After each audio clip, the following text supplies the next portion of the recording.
Oh, man. It's Friday night. We're here to talk football. I'm jacked up. I hope you had a great week. I hope you have a great weekend. Super jacked up, super happy to be here. James says, let's go. James, welcome, man. Glad to see you here, brother. Man,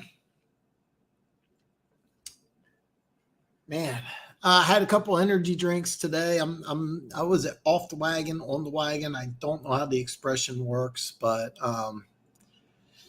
I should quit. But I'm jacked up. I got coffee here in front of me. Football season is right around the corner. Preseason football is right around the corner.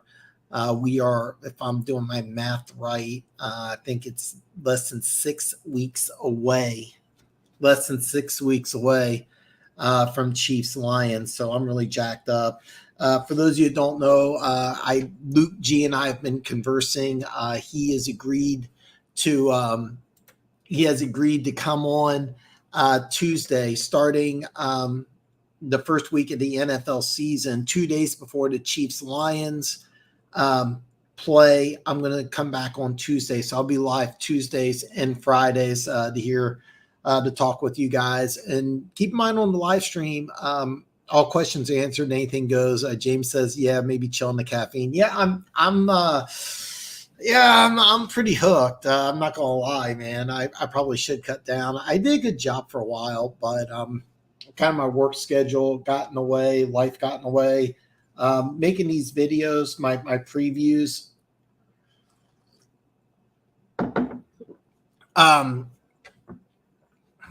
The previews are pretty good.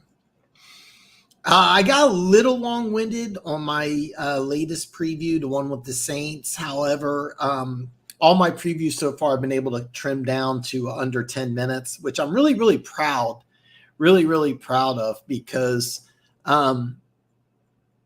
I get a little long-winded, so I've had to cut things out of the video. So the editing process is really kind of what takes a while, because if I really wanted to, I can take every preview video where right now I got them under 10 minutes. I can make them into 20 to 30 minute long videos. I can break down all 32 teams, and I can take a half an hour, easy a half an hour. But I want to make it 10 minutes. I want it to be something that just pound, bam. And the Saints one's pretty good. The Saints one is pretty good. Next week, if I have the order correct, it's going to be Tennessee Monday, Detroit Tuesday, Green Bay Wednesday, New England Thursday, and Jets are Friday. So some good previews coming up this week. I was a little behind this week on a couple of videos. I released them late. And the whole point is just kind of cutting down the content, because I tend to rant. I got Keys in the house. He says, "Is there caffeine?" It's not cocaine, but I am really, really jacked up. But it's been a long week, man. I deserve a break, you know. Just coffee for the show. Yeah, that's all I'm doing. Just key points, and I'm trying to keep it really short. The Saints video, I think, is 8.5 minutes, and it was really hard because I was really wanting to rant on their draft, because I really liked their draft, and I really wanted to rant on the defensive line, and I had to cut a lot of the stuff out. But I think I still got the points across with the Saints. If you've been following me for a while, I'm gonna reveal this. I'm pretty high on the Saints this year. The Saints are one team that I'm really, really, really high on. So, all right, Dan. Number one, if you're the Bengals, here you get to fill in for Burrow. If you're Burrow, are you coming back before you get to your extension healed or not? Can the Bengals win without him? I'm going to go in opposite order here. Number 3 first. No, they can't win without him. Off the top of my head, I'm not sure who the backup quarterback is. I'm going to look up our lads, and I use both. I use our lads quite a bit when I look at depth charts, and I should probably start putting this in my video, like some of the tools that I use when I'm breaking down the depth charts here, because I also use ESPN as far as depth charts. They got Trevor. Oh, I forgot they got Trevor Siemian. Trevor Siemian's actually not terrible. But without Burrow, they can't win. I'm gonna level with you. Keys. I probably shouldn't do this right away, but I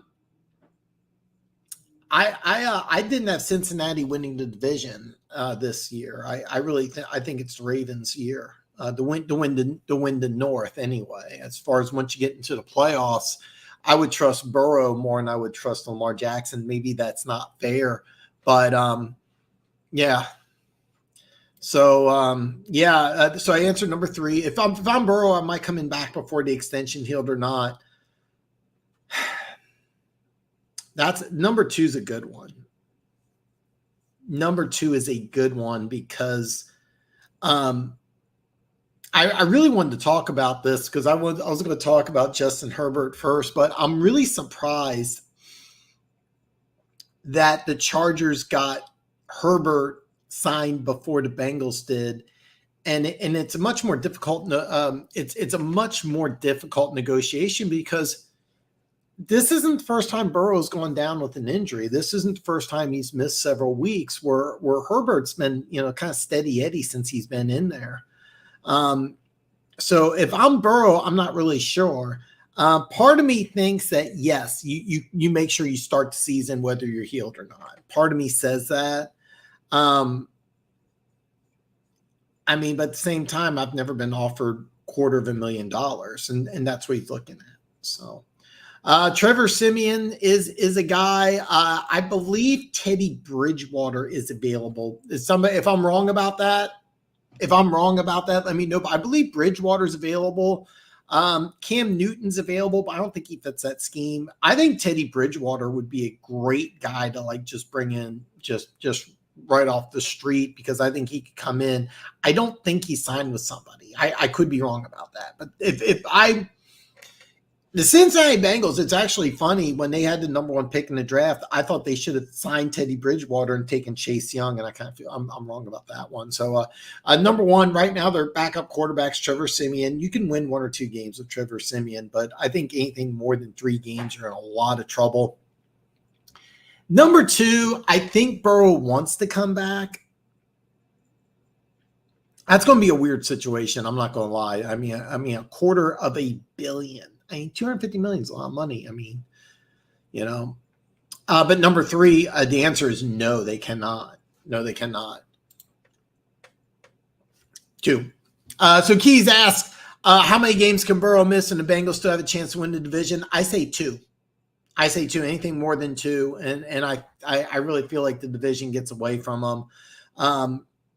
I have Baltimore winning the division. I think Pittsburgh's a team everybody's sleeping on. Pittsburgh's a team that nobody's talking about, and I don't get it because they're easily the only team in that division that definitely got better. TJ Watt plays the whole season. They probably win an extra 1 or 2 games. This is a team with a lot of youth. They're, as far as I'm concerned, Tomlin's the 3rd best coach in the NFL.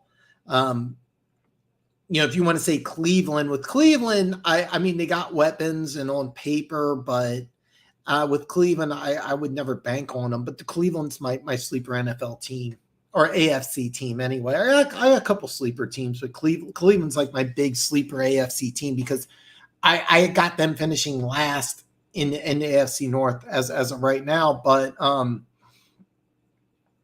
if Cleveland finds a way to make – if Nick Chubb plays a full season with that and doesn't miss any games due to injury, you're in a lot of trouble because the rest of the team's loaded. But he had issues staying healthy in college. He's had issues staying healthy in the NFL. I would bet again. If you could give me 14 and a half games for Nick Chubb, I would probably take the under. So I got One Pride 40 saying, let's go, man. Thoughts on Peyton Trash and Nathaniel Hackett deserves or not? It's actually when when I heard the comments, I didn't think too much of it. Then I saw the backlash and Peyton kind of backpedaling a little bit on it.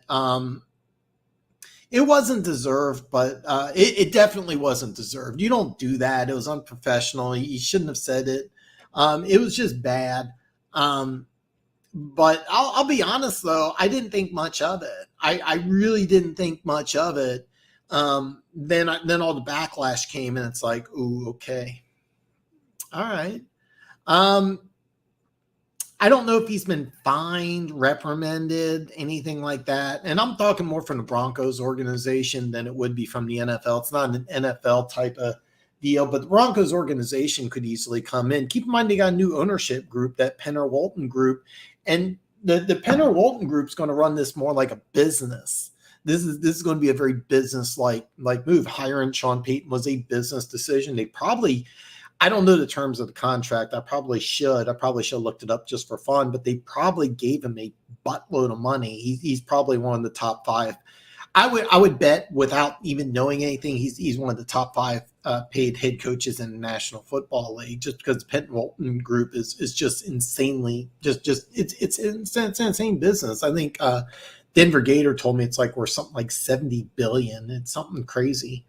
So you go from having, oh God, name freeze at 11:30, 11 minutes 30 seconds into the show.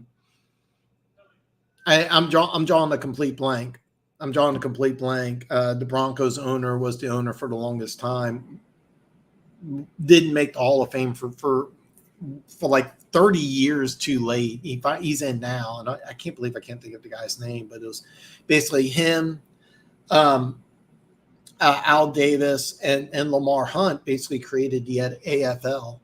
And now that group's gone, you have a company, a corporation taking over. So it's going to be handled a little differently. And I think it's going to be kind of rough going for a little bit. And you're kind of seeing the first hiccup right now. One Pride says they dodged a big bullet. I feel like we lost CGJ. We may have a Swiss cheese defense yet again. Yeah, it's just a sprain. Everything's going to be fine.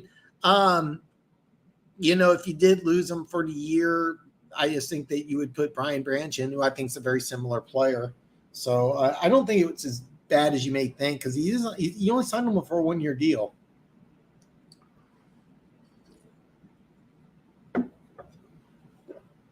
Because you here's the deal: you signed him, and then you drafted Brian Branch, who's probably going to replace him next year. So.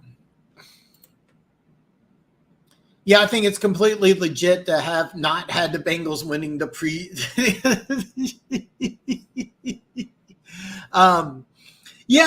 I just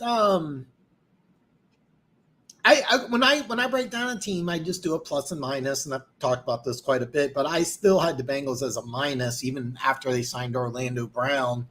Just losing Jesse Bates and Von Bell, I think really hurts that team quite a bit. When I looked at the Bengals defense, they really used their safeties in a lot of different ways. And I know they've planned for it in the draft and over the last couple of years, but I don't think you can really plan. Von Bell's kind of an underrated player, but Jesse Bates is awesome. And losing Bates is something that I don't think the Bengals are really going to get over. And I think I can make a strong case that all 3 of the teams got better in the AFC North. Pittsburgh definitely did.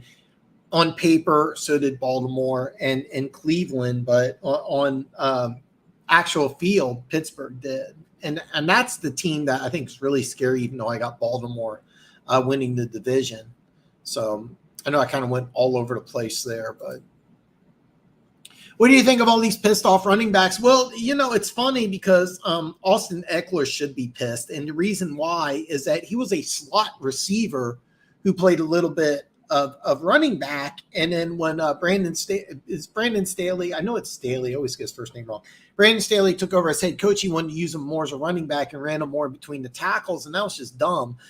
You had the best slot receiver in the National Football League, and you have him taking a bunch of additional punishment, and you paid him like a running back. Here's the deal. If I'm Austin Eckler, his contract's up after this year. I go into free agency and I don't even say I'm a running back. I go, I am a slot receiver. He had a couple of years ago, I think it was 108 receptions.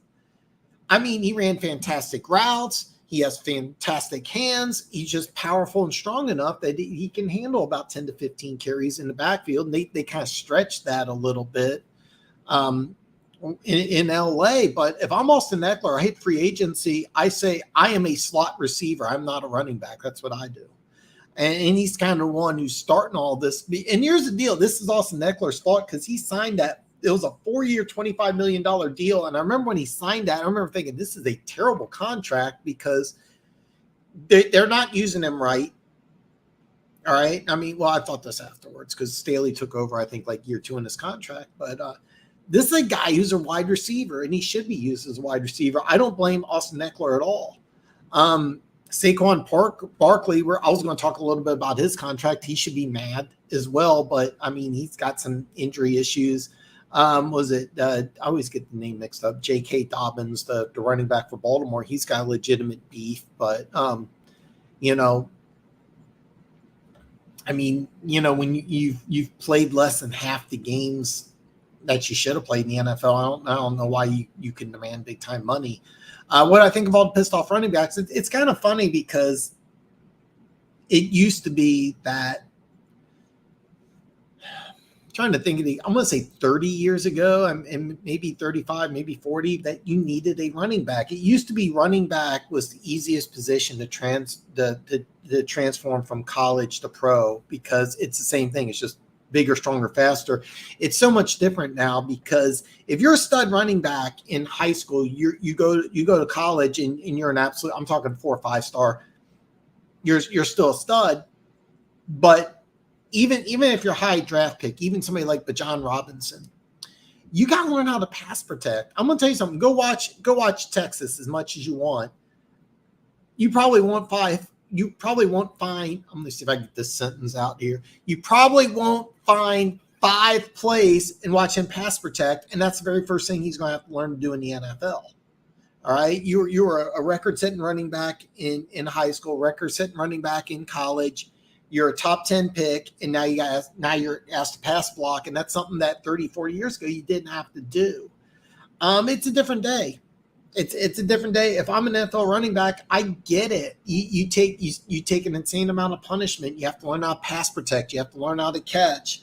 There's no such thing as like a guy like John Riggins, for example. John Riggins would probably have to play linebacker in today's game. One of the greatest running backs ever played because he wasn't really that good of a receiver. I mean, I don't remember John Riggins blocking.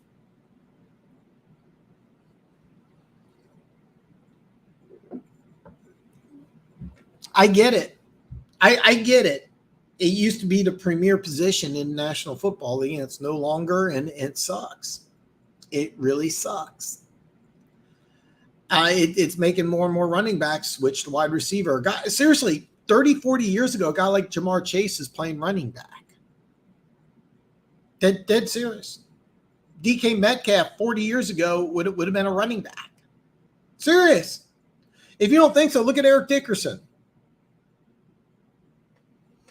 Walter Payton today, I'm not sure he doesn't play safety, corner, receiver, quarterback, punter. Walter Payton do anything. I'm not sure he's a running back in today's game. Yeah, it's crazy. It's crazy. I'm not sure they would have won the division. Yeah, I think they might have. I really think they might have. It's really hard to say. I think these running backs need to suck it up. It's life. They're still making millions of living a dream. That I agree. I agree with that. I get it because it used to be such a premier position in the NFL for years. In years and years and years, you needed a top flight running back. Now, there's a lot of people out there that swear up and down, hey, I don't draft a running back in the first 2 rounds. And then, there's other teams there's a lot of other people that say, like, you got like Bijan Robinson. There was a lot of debate. Do you even take Bijan Robinson in the first round? Well, the Falcons took him in 8. I thought it was a good move, but a lot of people think I'm nuts. So, Bridgewater. If I'm Cincinnati, Bridgewater could come in almost immediately and play in that system. But I really think that if I I hate to use that expression, but I'm pretty sure Burrow's going to play week 1. I don't know who the Bengals play week 1. I want to quote you, it's Pittsburgh, but I don't know yet. Hit that like button. What's good, Funk? Man, I'm glad, man. I'm glad. Personally, that's actually not a bad idea. He's on a 1-year deal. I've been following the Colts situation pretty closely, and it looks like they're dead set on starting Anthony Richardson. And I think that'd be a terrible mistake. Gardner Minshew, was it Shane Steichen or is that? Yeah, Shane Steichen. So Steichen brings Minshew over, and I think the plan was to have Minshew start, and then they drafted Richardson, and the owner, Irsay, likes to be involved. I think Irsay kind of is forcing his hand, and, look, you're the owner of the team, but it's yeah.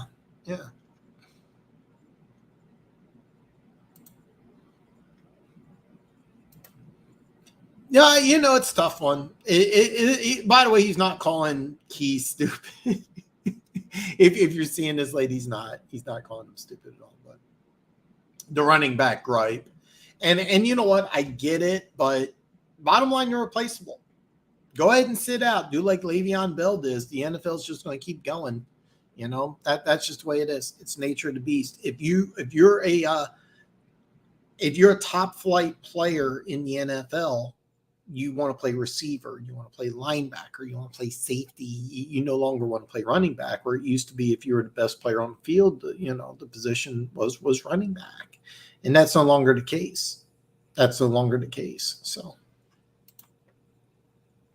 Tomlin never had a losing record. They had Potterboom in Washington, which should help that run game and pass out a 12-22 really tough.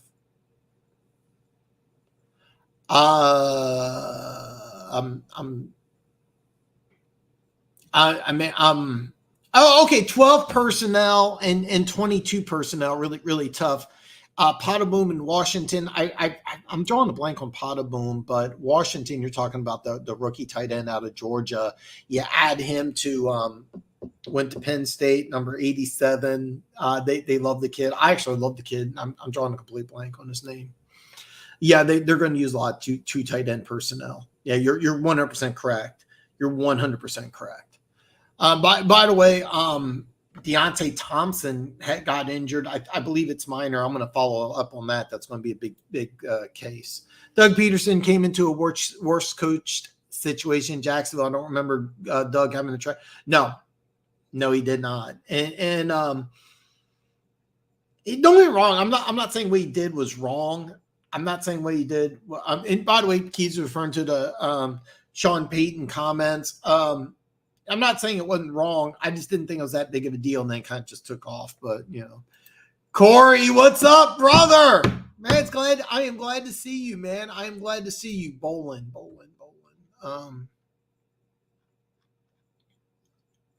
Losing a blank. A little love for Corey here. By the way, Branch is balling out in camp, so is Jack Campbell. Our defense is making noise. That's a good thing to hear. I'm actually kind of curious how you're going to handle preseason. By the way, I'm really anxious when I release my Lions video Tuesday. I'm really anxious to hear what you guys have to say. Saquon Barkley signed a 1-year deal, which is I thought it was kind of surprising. He basically just asked for a couple $100,000 more, which is kind of weird. But it was really weird. It was kind of a weird holdout, but next year they're going to have the same problem. Josh Jacobs, I don't know how that deal is going to get done. They didn't want to pay him that 5th-year option. I don't blame him, but he went ahead and led the NFL in rushing. Now he wants to get paid, and I don't blame him. It's kind of one of these things. I see both sides of the story. I have no idea what you do in that situation. There could be a situation where a running back gets hurt and tries to sign Josh Jacobs on like a 1-year deal, or like a 2-year $30 million deal. We'll have to wait and see. Josh Jacobs situation's ugly. The Saquon situation is just postponed for another year. I get your argument for Eckler, Dan. I don't buy it from most. No, I agree. And Eckler should be mad because he went from being a slot guy who lines up in the backfield to playing mostly running back. And he's a guy that when he hits free agency, I think he should just go to teams and say, I'm a slot receiver. 2022 was Eckler's career high in receptions. 2019 was his previous other. That's weird because I could have sworn in 2019 he had 108. I could have sworn that. I might have got my numbers wrong. I may have got my numbers wrong because I thought it was 108. And then last year I think he had 70 or 80. So I may have got my numbers wrong. But I do know this. Once Brandon Staley took over, they used him more as a traditional running back, where before he was used mostly as a slot wideout. And if I'm Austin Eckler, I just say, hey, look, I'm a slot wideout, maybe try to slim down. I don't know. It'll be very interesting. He's going to be an interesting story in free agency. I'm really excited to see how that works out. That's why Gibbs is more valuable, because he gets involved in the passing game. Yeah, and that's smart, and hopefully that's how you're going to use him. You're not going to use him in the backfield. And I remember DeAndre Swift, they kept on running him in between the tackles, and how they're using Gibbs is how I thought they should use DeAndre Swift, and they're using it right. The same. They're using him the right way, it sounds like. I'm kind of anxious if that happens in the regular season. So 2 of the top 3, including greatest reception totals during Staley's tenure. Yeah, I'm aware of that, but they also used him more in the backfield during Staley's tenure. And under Staley's regime, they really wanted to use him more as a running back. And before then, he was used mostly as a slot wideout. And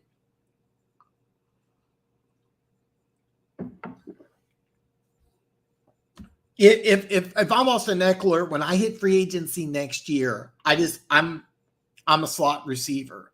And there's a few teams that I would go to teams with creative offensive minds. I would go to a team like New England. I would love to go to Kansas City. I don't think that's going to happen, but a team like New England, Bill O'Brien may be able to find a great way to use him. It'll be interesting to see where he goes. That's a story I'm going to follow, but I would be shocked if after this season, he returns to the Chargers. Good thing for Chiefs fans. I was talking about Sean Payton. Oh, Sean Payton, yeah. Running backs are a dime a dozen. I get how you say that, but I kind of disagree with that, because there's a guy like Nick Chubb. You can't replace a guy like Nick Chubb, but Nick Chubb also gets injured quite a bit. So Potterboom's a fullback out of Iowa. I completely forgot about him. I dropped the ball there. I'm sorry. Alm's down to 305. And so what, by the way, this is interesting. One pride's been sending me DMs on, has been sending me DMs on Instagram. All my social media links are below, by the way. You can go ahead and follow me on social media, DM me stuff. And he's telling me that the rookie defensive tackle out of Western Kentucky, and I can't think of his name, he didn't go to the combine, but I really like the pick. It's a John Dorsey pick, comes from nowhere, but has an elite skill set. Just a big dude he's size speed combo. He's like 330, but can move. Played it, I want to say Western Kentucky. I could be wrong about the college. And the plan is to have him be the zero tech. And so what they're doing is they're taking Alm, who was playing that nose tackle. They're going to move him to a 5 technique. And basically what they're going to do is get some more size in the interior of the odd front. I'm going to try to get away from using 3-4 and 4-3. And basically what they're doing is that they're adding some size to that defensive line. And I think that's interesting. I think that's very interesting. What they're doing, it's going to be interesting how it pans out. It is asking a lot of Hutchinson, because it'll be playing, I think, a lot more in a 2-point stance. And we'll see what happens. Now, Lions fans have told me he's much more productive in a 2-point stance than a 3-point stance, but we'll see what happens. Can he be exposed if you have to put him on a back or a tight end in coverage, or are they just going to have basically a 3-man front, 2 outside linebackers standing up, and they're just going to basically be defensive ends? It's going to be very interesting to see what happens with that Lions defense. I think I've ranted a little too much here, but it is a nice duo. Very nice duo. And Najee Diggs went from 225 to 240 last year. He wanted to hold up for additional punishment. And it'll be interesting to see what happens. It is. Kansas City got rid of theirs. This is very interesting. 2019, he had 92 receptions, 104 target. Okay, I got the numbers wrong. The one time in my life I made a mistake.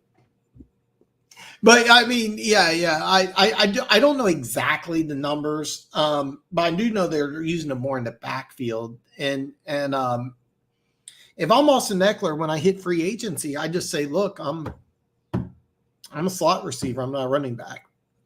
And that would extend his NFL career.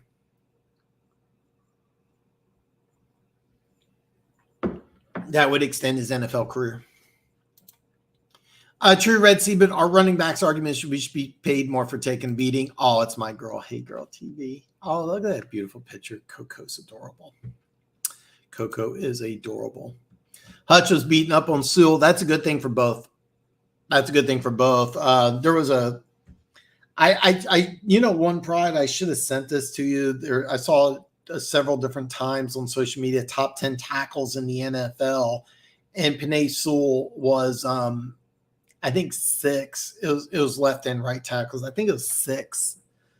Maybe it was 5th. I wish I would have sent it to you. And I was like, God, how old is Sewell anyway? He's only like 22. I mean, his best days are ahead of him. So him getting beat by Hutchinson in practice is a good thing because the upside's just crazy high. I was thinking the 49ers, but they got Debo. Oh yeah. That would be a lot of fun, but I don't think it's the 49ers. It'll be a lot of fun where he goes. That's going to be an interesting. I mean, I would love. He's Austin Eckler's one of my favorite players. I would love nothing more for him to be in Kansas City. I just don't see it happen.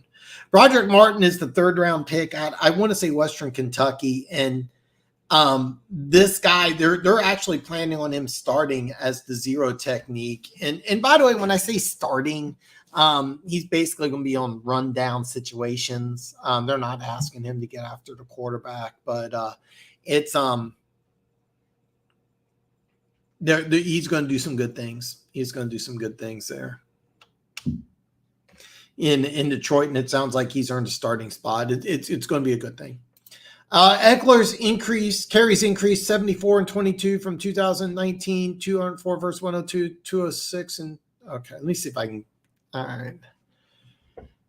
Yeah, Eckler's carries increased by 74 in 2022 from 2019, 204 versus 132, 206 in 2021. So 9 more carries from 2021 to 2022 than 2017 to 2020 combined, 410 versus 401.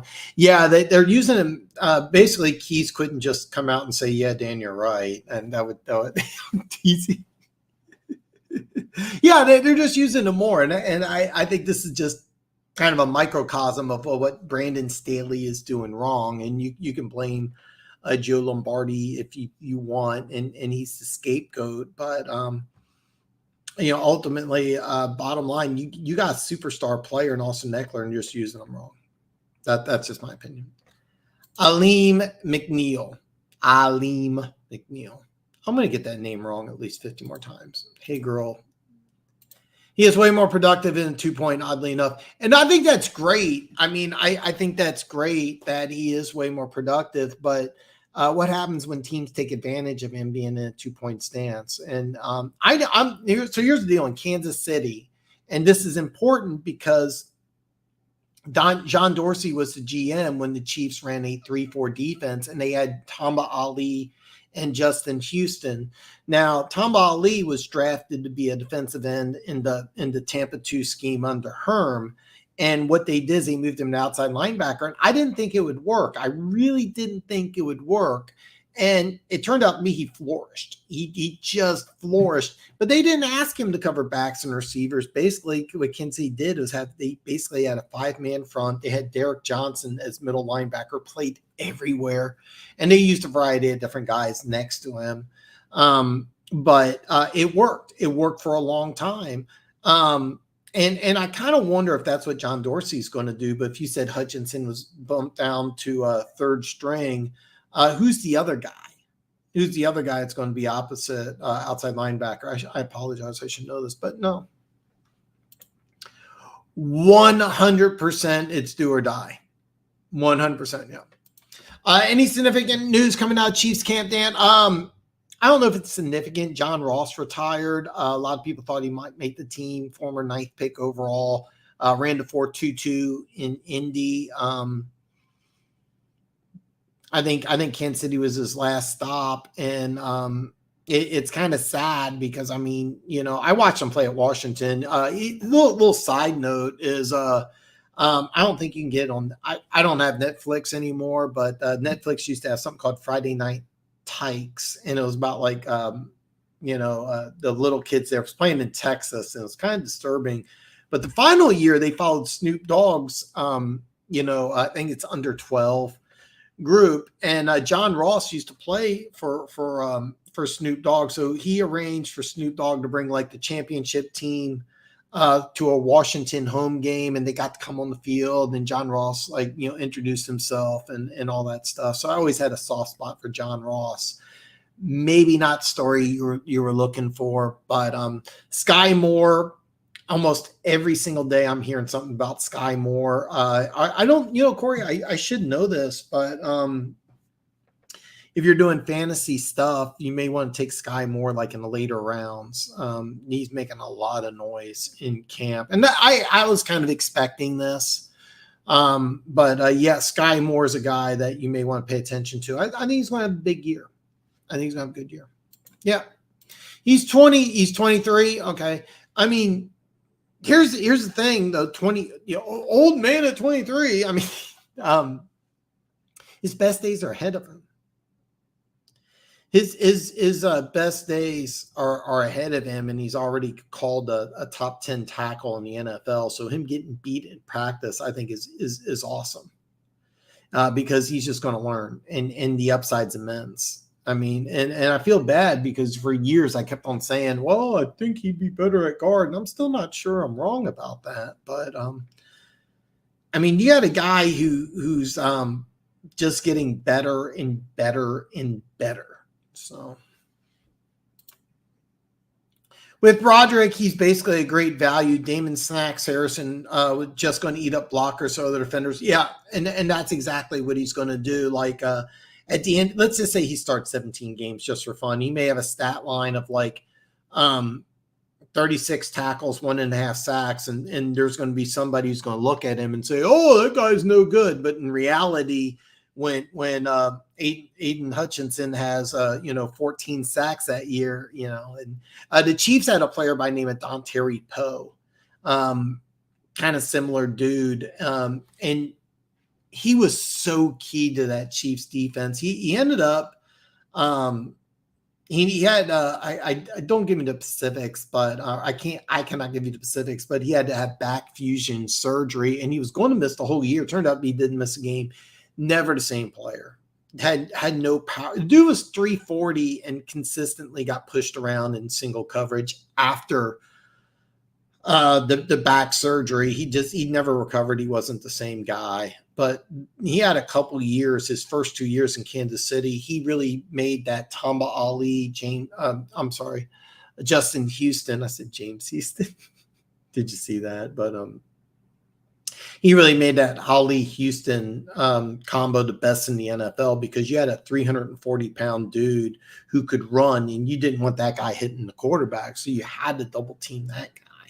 So you could single team either one. You could double team one. You can't remember the other two. So, but yeah, that's why Broderick Martin is so key, and that's why I was kind of higher on the Lions draft than a lot of people because I love that Martin pick, and a lot of people are going to question that. But I remember when he was in Kansas City, now here's the negative part is that they took Dontari Poe instead of Fletcher Cox, but Dontari Poe doesn't have that. Those 2 years, 2013, 2014, Dontari Poe was one of the most impressive defensive linemen I've ever seen in my life. It was just unreal how good he was. And he wasn't getting any publicity because Tamba Ali and Justin Houston were getting all the sacks, and he was just eating up double teams. And he was beating double teams too. It was just unbelievable. And give him a ton of credit. They're talking about him being out for the year, and he played every game. He just wasn't the same guy. He was so good though. I remember, yeah, Dontari Poe threw that touchdown pass on Christmas. Yeah, he was such a freak of nature. He was such a freak of nature. He really was. But after that back fusion surgery, he just wasn't the same guy. He just wasn't. He didn't have that power. It used to be that he could power through double teams. And after that surgery, you could. I remember the last game of the Chiefs' career, 18-16 loss against Pittsburgh. Pittsburgh kicked 6 field goals. Le'Veon Bell ran for like 140 some yards. And I remember they just single covered just one-on-one against Dontari Poe, and he consistently lost. He consistently lost that battle. And give credit to Chiefs defense for keeping Pittsburgh out of the end zone, but they controlled the clock. Le'Veon Bell just ate up the Chiefs, and Dontari Poe, they blocked him with one dude. I know he went to Dallas, he went to Indianapolis because they had the assistant general manager. He's still the general manager with the Colts. I'm drawing a blank on his name. And then I went to Carolina and Dallas, and yeah, me too, Keys. Me too.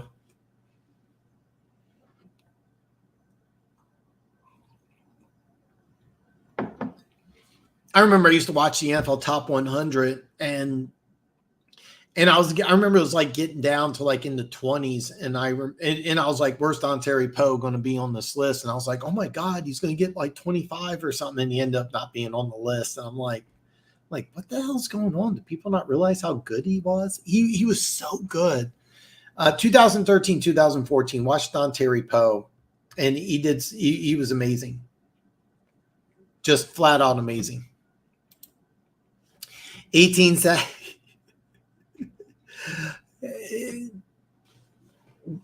I think that's a little unrealistic, but man, I love Aiden Hutchinson, and you can go back, you can watch all the videos. I got them all on YouTube. I haven't hidden too many of them. You can go back because when Hutchinson came out, that was my pick, and I said this is a no-brainer for the Lions. You got to hit a solid double. And I thought the reason you take him over somebody like Trayvon Martin is that he's got the higher floor, and that's why you take him, even though he has the lower ceiling than Trayvon Martin. So, but yeah, if you can get 18 out of that guy, oh my God.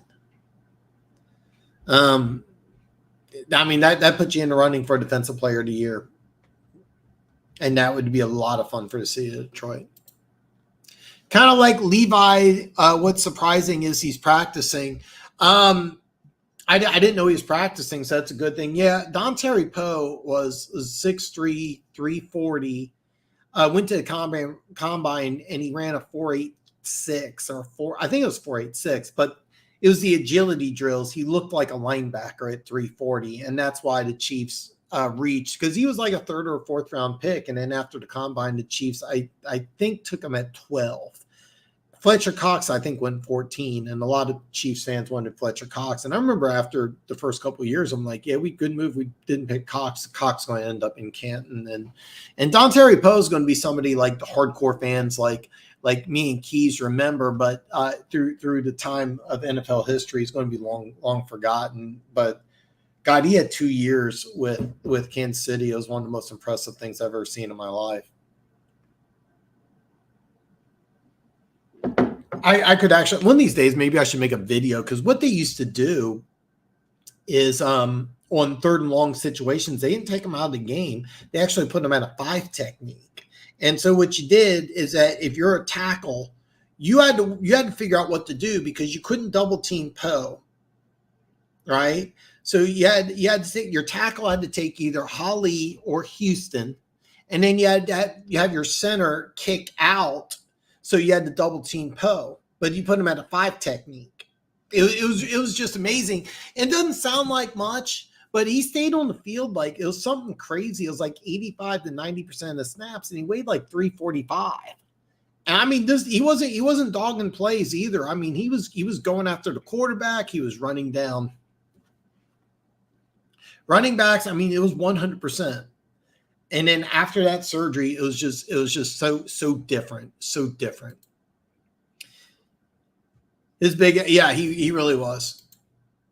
I was a little upset when they took him, but I cooled off. I understand why they picked him. I wanted, the guy from Northwestern, yeah.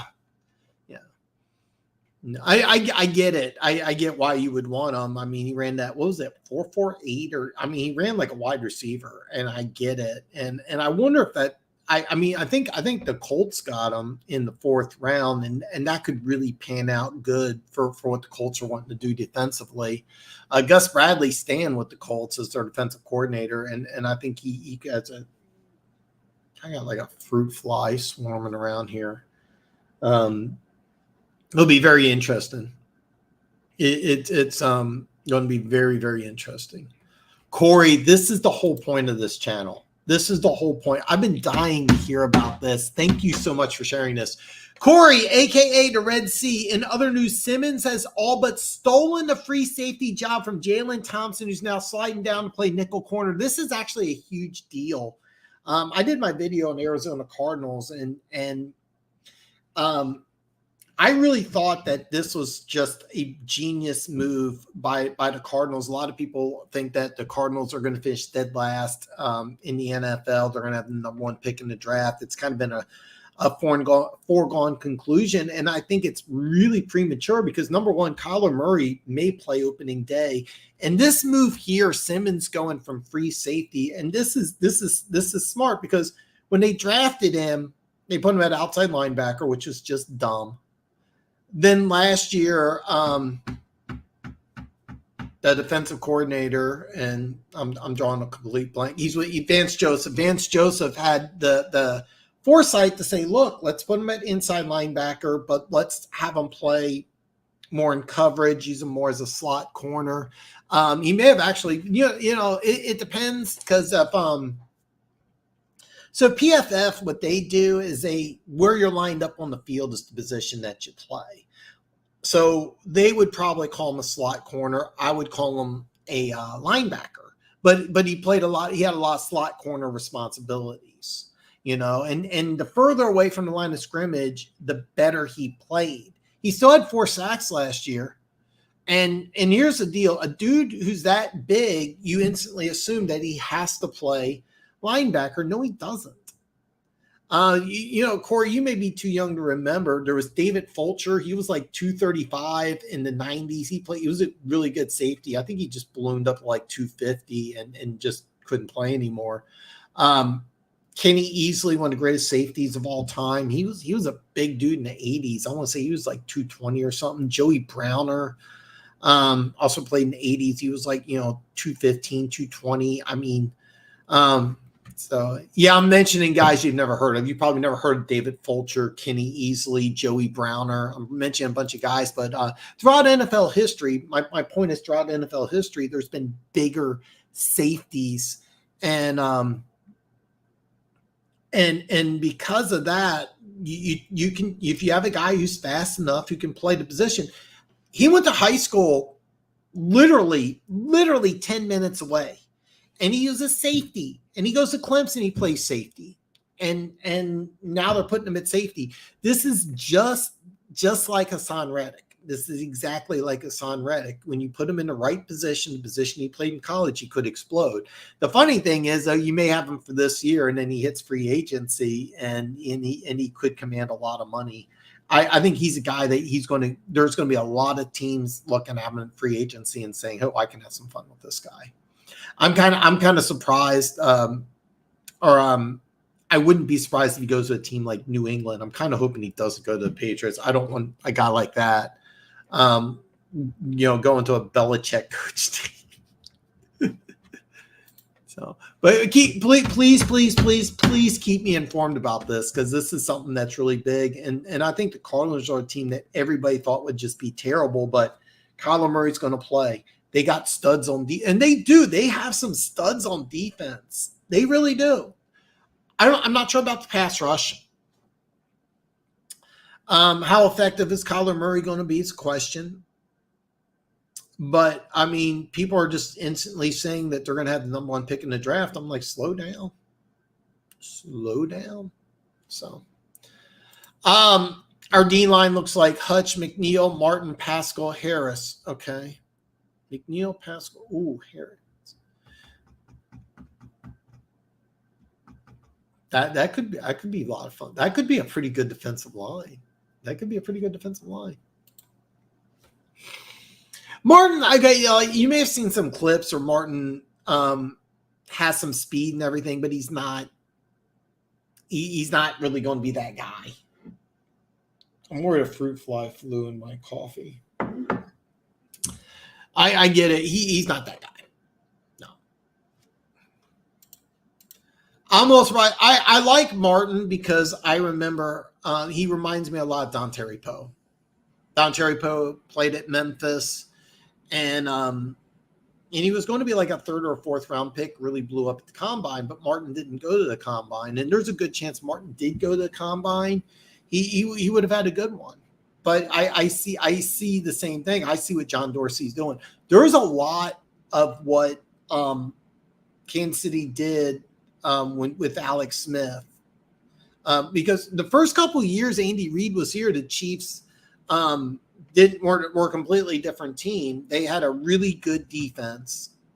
They had a lot of studs on defense. And then with Alex Smith, they just wanted to play ball control. They weren't trying to score, 30, 40 points a game. Their goal was, hey, we're going to score 24. We have the best punter in the National Football League. Dustin Colquitt at the time was probably the best punter in the National Football League.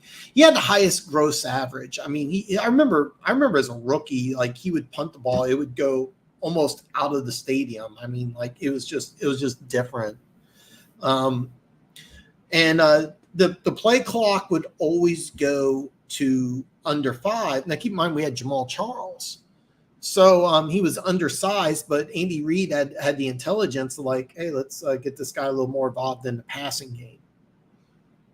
And one of the first things that Dorsey did also was draft a unknown tight end out of Cincinnati by name of Travis Kelce. So yeah. Yeah, I really like the Martin pick. And I see a lot of what John Dorsey did in Kansas City. And I see a lot of – so there was a comment, I deleted it, where a guy ripped me because I called Dorsey the assistant general manager, told me to do my research. And I don't care what his title is. The impact that he's having on the Lions is massive. I don't know too much about Brad Holmes, but I do know that there's not 10 people more responsible for that Super Bowl win over the Niners than John Dorsey. And I see a lot of what the Lions are doing is a lot like what the Chiefs did in the Alex Smith era. So they're going to try. They're going to try. If he ends up being the starter, they're going to try. They're kind of in a weird cap situation themselves, so it'll be interesting to see what they can and can't do. Keep in mind, they're going to have the Houston Texans first and third round pick, and that's probably going to be a top 15 pick. So they're going to have 2 first round picks, 2 third round picks. I think an extra 5th or something crazy. They got like 10 picks already. So what they might do is just go under just a massive youth transformation and take the comp pick instead. They may do that. That's why the Cardinals are kind of in a weird spot right now. But the Cards could. It also wouldn't surprise me if Simmons hits free agency and the asking price is just too much. We'll find out. It's going to be an exciting era. After the season's over, there's going to be a lot of free agent talk, and I didn't even talk about the one topic I was going to kind of save. I didn't even talk about that yet. Campbell's drooling over Harris at the moment. That's a good thing. I will say I'm surprised to hear that.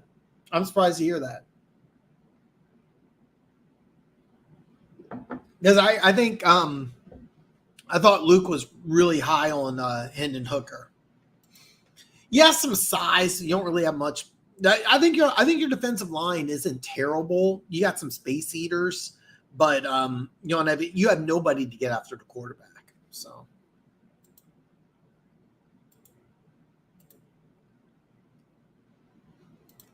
The Chiefs back then played like the Iowa Hawkeyes now with a better quarterback. You're actually right. They really did. They really did. Yeah, Buddha. Okay. I know he reported to camp, but I didn't know he got a contract already. Is this breaking news? Can you release details? Would you mind? I don't want to do that while I'm live, but if you don't mind, I would love to hear it because that was kind of a big deal. And if they did sign Buda Baker, that's huge because I actually thought that there could be a chance that he could be on the trading block or like a midseason trade. Remember last year you had TJ Hawkinson went to the Vikings. I mean, in the division, and then Roquan Smith. Roquan Smith was defensive MVP leader. He was going to be the defensive MVP, and then he goes to Baltimore. I didn't know that. I apologize. I'm behind. Because there is a few things I did want to talk about. For those of you who didn't know, Jalen Ramsey of the Miami Dolphins signed a I think it was an extension. I'm not exactly sure, but basically he has guaranteed money over the next couple of years.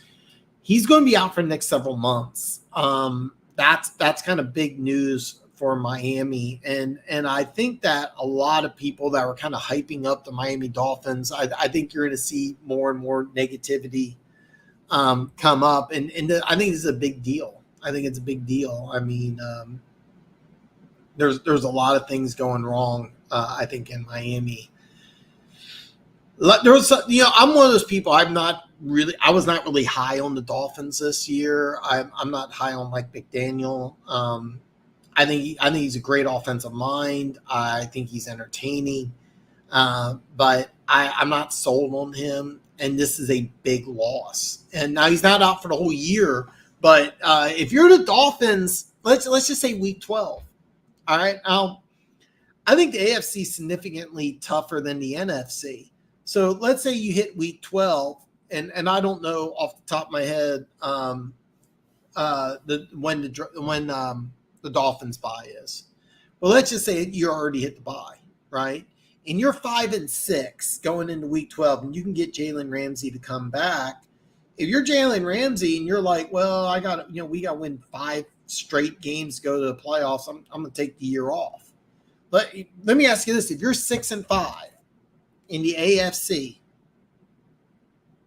that you might say, look, we can't make the playoffs. I'm not exaggerating. If you're 6-5, I mean, are you telling me Tua's going to play 17 games? Are you telling me the Dolphins team's going to be healthy? I mean, if the Dolphins are 6-5, I think there's a good chance Jalen Ramsey may say, you know what, we're not going to the playoffs. I'm going to sit this out. He's got guaranteed money. I wouldn't blame him. I think if he was in the NFC, I think he could be at 5 or 6 wins by the time you come back and say, yeah, we can make the playoffs. I think in the AFC, I think you're looking at 10 wins minimum. And he may just say, I think this is huge. So, linebackers will probably be Campbell, Anzalone. I'm butchering that name. Rodrigo and Barnes. I remember they were really high on Barnes, but Anzalone was really impressive. I like Anzalone. I don't think he's a superstar. I think he's a solid player. And Campbell, I will forever die on the hill that he was a reach. But I also think that he's going to be a 125 3-3 guy, and you guys are really going to like him. You're really going to like him. I'm not going to back down by saying he's a reach, but I think you guys are really, really, really going to like this kid. He's a big dude. He's a 3-down linebacker, and most importantly, I'm going to say he's a reach, but that was kind of the number one thing I thought the Lions really needed was a linebacker. I really thought they needed one. I had, what was it, Trenton Simpson out of Clemson. I thought I had him rated higher. The only thing about Simpson is Simpson's smaller, and Campbell has a lot more size. I thought I had Drew Sanders rated higher because I think Drew Sanders can be like a poor man's Michael Parsons, and can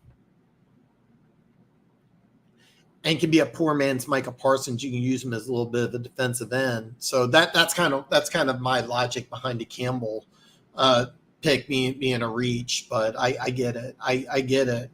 And I understand some Lions fans are defensive about me calling it a reach because I think he's going to be a good player. I think he could have gotten later in the draft. All right. Denver Gators in the house. Oh, man. Denver Gator, what is up, brother? I'm so glad to see it, man. Denver Gator, if you haven't already, in the description is my playlist. I got 10 of them down. The Saints one's pretty good. Let me see here. As far as your teams are concerned, I haven't done the Chiefs yet. So you have to wait. I'm doing the Chiefs last. But I do have that Broncos team, your second favorite AFC team. So the Finns feel like the Caldwell Lions. All right, fair. I'm late. Are you guys talking about the bro? You know what? We haven't. We okay. So Keys did a little bit. Okay, Keys brought up some things earlier in the show. He has some great. Keys, by the way, has been on fire, and you know what? Keys was on fire. Instead of thanking him, I kind of teased him a little bit about the Austin Eckler. So it's kind of me being a dick. I'm going to blame the energy drinks. The Denver Gator, I'm back on the energy drinks. I'm off the wagon or on the wagon. I don't know the expression. They make me a little. They fuck with me. I'm not going to lie. Energy drinks fuck with me. So, but he had some great questions, but we actually didn't really go into the details about it too much. Yeah. It's me and Keys are kind of connected. It's pretty awesome. Yeah. Dan, none of your current division winner picks win their divisions in this scenario. Who are the teams winning each division then? None of your current division picks win their division in this scenario. Who are teams? I feel like you're asking something really simple, and I'm not understanding. None of your okay. So I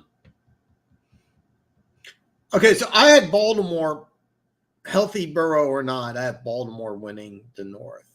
So you're saying if Baltimore doesn't win the North, who would I have winning the North? Did I get that right? I'm a little confused. Let's say Baltimore doesn't win the North. Who do I have? I actually think it's Pittsburgh. And I know it sounds crazy, but if Baltimore doesn't win the North, I think Pittsburgh wins the North. I really do. And people are sleeping on the Steelers, and I don't get it. I really don't get it. Alonzo Highsmith came into his own. TJ Watt missed half the season. They shored up the offensive line. George Pickens is coming into his own. Najee Harris is on year number 3 with an improved offensive line. Kenny Pickett's just getting better and better and better. People are just sleeping on the Steelers. If Baltimore doesn't win the North, I'd say Pittsburgh does. I really believe that. People are sleeping on the Steelers. Denver Gator gets some love, man. I love it. If he pans and turns it, oh yeah, absolutely. And One Pride 40 says if Jack Campbell, the 18th pick in the draft, if he turns in an All-Pro, nobody's going to care. Exactly. I don't think he's going to be an All-Pro, but I think he's going to be a really good player. I think 125, 3-3 is solid, and I think that's what you're going to get out of him. I mean, there's a lot of linebackers that can do 125, 3-3 and not go to the Pro Bowl or not be an all pro. And let me throw this out there. Nick Bolton didn't go to a Pro Bowl, and I don't know his numbers. He was like 4th in the NFL in tackles. You know, he was a questionable call away from being Super Bowl MVP. I mean, you know, he scores 2 touchdowns in the Super Bowl. Do you give it to him or do you give it to Mahomes, who I don't have the numbers off the top of my head. I think Mahomes threw for like 197. So, I mean, you know, and Nick Bolton was a 2nd-round pick. They're kind of similar players. Campbell has more size. I think Campbell has more size. I think Bolton was a little more athletic. I think. I'd be lying. I'm not really sure, but I think I probably would have had Campbell rated as a slightly higher prospect than Bolton coming out of college. But if he turns into a Nick Bolton type of player, nobody's going to give a fuck. And by the way, Nick Bolton didn't even go to a Pro Bowl. He almost won Super Bowl MVP. So Key says, it's fine, Dan. I know you get agitated when you're snorting crack out of the cracks.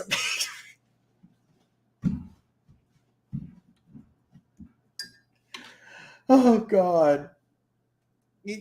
Oh God. That comment's getting a star. All right. That comment's getting a star.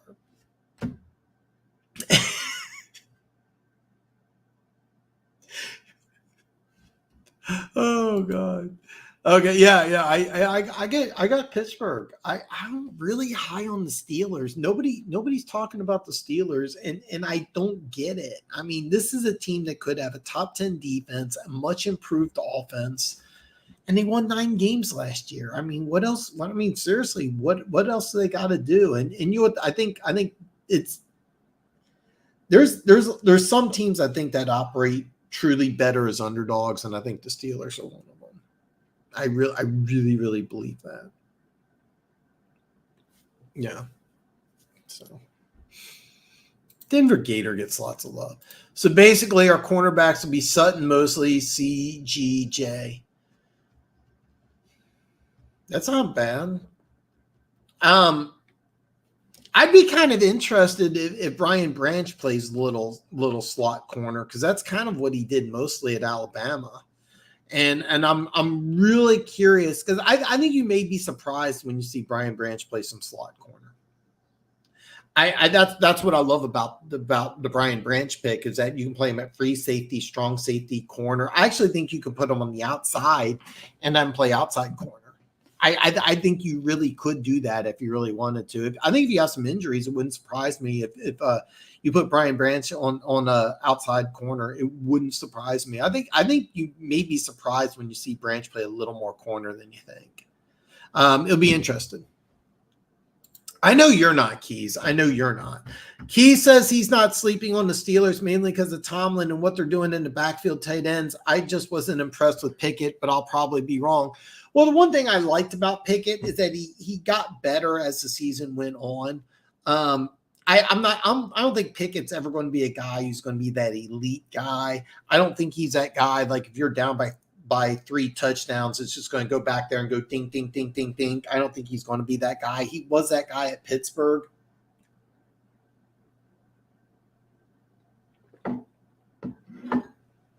Finished off my coffee. He was that guy at Pittsburgh. I don't think. Let me rephrase that. I'm sorry. That got to be really. I didn't realize how bad that sounded until I said it. He was that guy at the University of Pittsburgh in college. I don't think he's going to be that guy in the NFL. I think he's going to be a guy who's going to rely on kind of a balanced offense. I think that the Steelers are going to rely heavily on the run game. I think they're going to do exactly what you said, that you're going to see a lot of 12 personnel. You're going to see a lot of 22 personnel.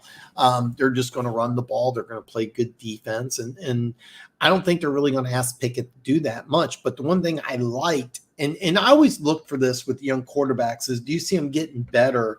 And that's one thing he did do, is he got better as the year went on. So safeties are Kobe and Walker, pretty loaded defense, I would say. Let's see it all. we'll have to see it happen.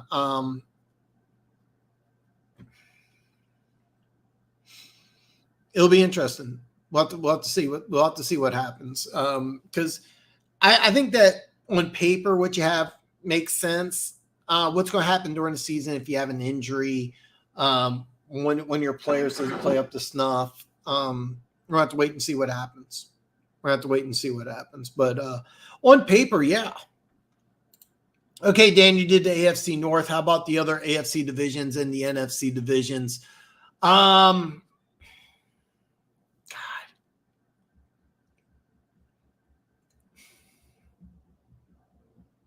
God, that's a lot. Okay, can you do this? God, because I could easily rant on all 8 divisions. Let me ask you this. I always say all questions answered and anything goes. That's just a tough one. I'm going to put a pin in that because I'm going to answer your question. I'm just going to put a pin in that because I want to read some of these comments. I wanted to talk about the Burrow injury and how that affects things because I have a weird theory that I want to throw out there because I was thinking about this earlier and it sounds really crazy, but then the more and more, okay, a thought popped in my head about Joe Burrow, and it just sounds outrageous. But then I kept on thinking about it, and the more I thought about it, the more it made sense. So I want to run it by everybody here. All 8 divisions. I did the AFC North. I'm going to put a pin in this. I'm going to come back to it. I see Campbell being more like Derek Johnson. Nick Bolton is a straight up running back wrecker. Because it's funny because I remember I met Derek Johnson a day or two after I met Bernard Pollard. And I remember Bernard Pollard was bigger, wider than Derek Johnson. Derek Johnson was like, 3 or 4 inches taller. He was with a smoke show of a girl. And Bernard Pollard looked like he was 235 or 240. And Derek Johnson was definitely skinnier, but he was like 4 inches taller. I think Campbell is going to be more of a run stuffer than Nick Bolton. I really think that. Even though, like in college, he used him a lot in coverage. I think in the NFL, even though he has ability to cover receivers and backs, I think that he's really going to make his living closer to the line of scrimmage, where Derek Johnson could be like a full blown safety. To tell you the truth, Derek Johnson could probably play safety. Oh God, he was really good. Hey girl, what's up, Red Sea? I'll take it. He was so, what's funny is his first couple years in the organization, they put him at like outside linebacker, inside linebacker. Todd Haley benched him, and then they brought in an undrafted rookie free agent who took his job. He was the same guy who killed himself in the Arrowhead parking lot, and I can't think of his name. Anyway, he took Derek Johnson's job, and I remember thinking this is going to be terrible, and Derek Johnson just worked his ass off and regained that starting spot. And at the end of the year, they played Denver, and Denver wins to get into the playoffs. This was McDaniel's first year. They started off 5-0, and then they were 8-7. They're playing a 3-win Chiefs team. And Derek Johnson had a pair of, like, one was 60 and one was 50 or 40-yard pick sixes. He had one that he intercepted and just, I mean, he looked like he was shot out of the cannon. He looked like a free safety. He intercepted the pass. They won that game 44-23, 44-24. Jamal Charles set a Chiefs rushing record. It's like 240-some yards rushing. He had this highlight reel run where he just bust through the middle. Like 3 guys sandwiched him, and they all ricocheted off, and he just kind of stumbled and then just took off like another 50 yards. It was crazy. It was one of the greatest games I've ever seen. It was the last game of the year, and Chiefs were like a 4-win team, but just it felt great because we knocked Denver out of the playoffs. And it was Josh McDaniels' first year. But yeah, Derek Johnson, after he had those two, and then after that, he was like 5 straight Pro Bowls or something. And if he was used that way from the very beginning, he'd be in the Hall of Fame, no question. Won't go to the Hall of Fame now, but oh god, yeah. Plot twist: the fruit flies that Dan has been to war with since way back I met him are a secret.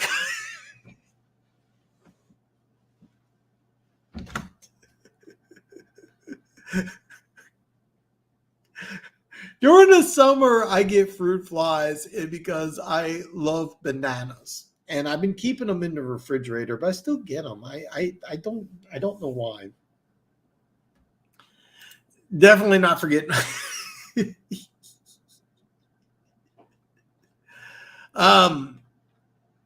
Campbell is way more athletic than Bolton. Dan, yikes. Bolton's 40 and 20 or 1/20th of the second faster, but 4 inches shorter and still worse than every combine.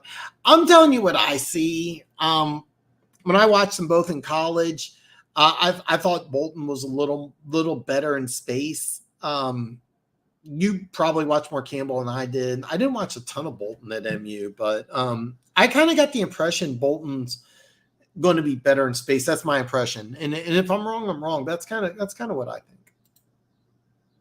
Love you, Denver Gator. Wish nothing for the best for your Broncos this season. Now, don't forget one pride. He's really a Chiefs fan first, then Broncos second. Denver Gator, you think the Gators will be anything special? I really want to hear more about the Florida Gators, by the way. Hey Girl TV, giving me some love. In the best Princess Buttercup voice, except for the winning division, right one. RHA Campbell's a freak of nature. Some compared to Urlacher coming out. A lot of people did. I was not one of them. Campbell versus DJ. JC is 1.5 inches taller, same 40, 1/20th faster, 20 split, 10 split, same vertical, 4/25ths on the broad, but 20 seconds slower on the shuttle. Half second faster on the 3 cone over DJ. I get that. Javon Belcher, that was the guy's name, yeah. His story should be a great story, too.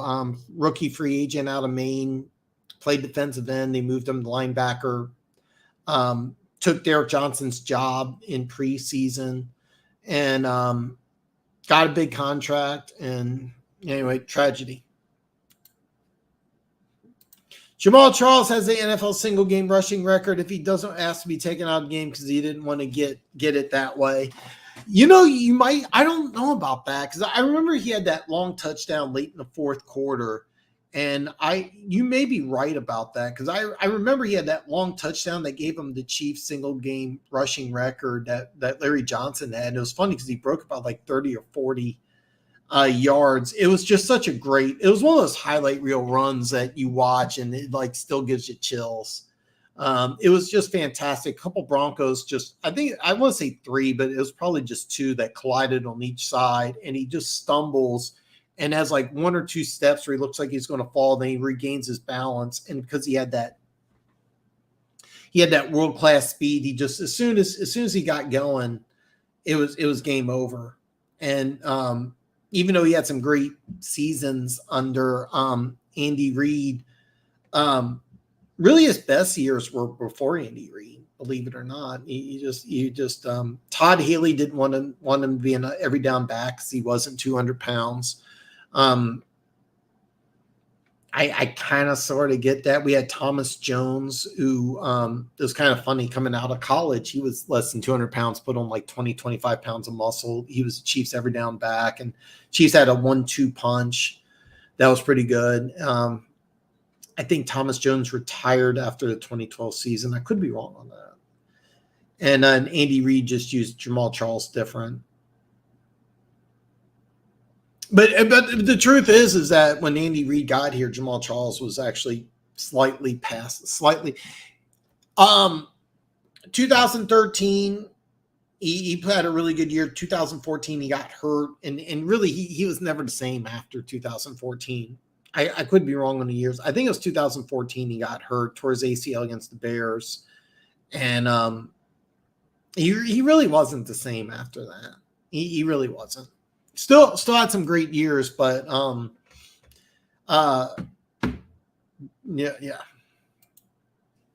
And as a tab open up on his computer.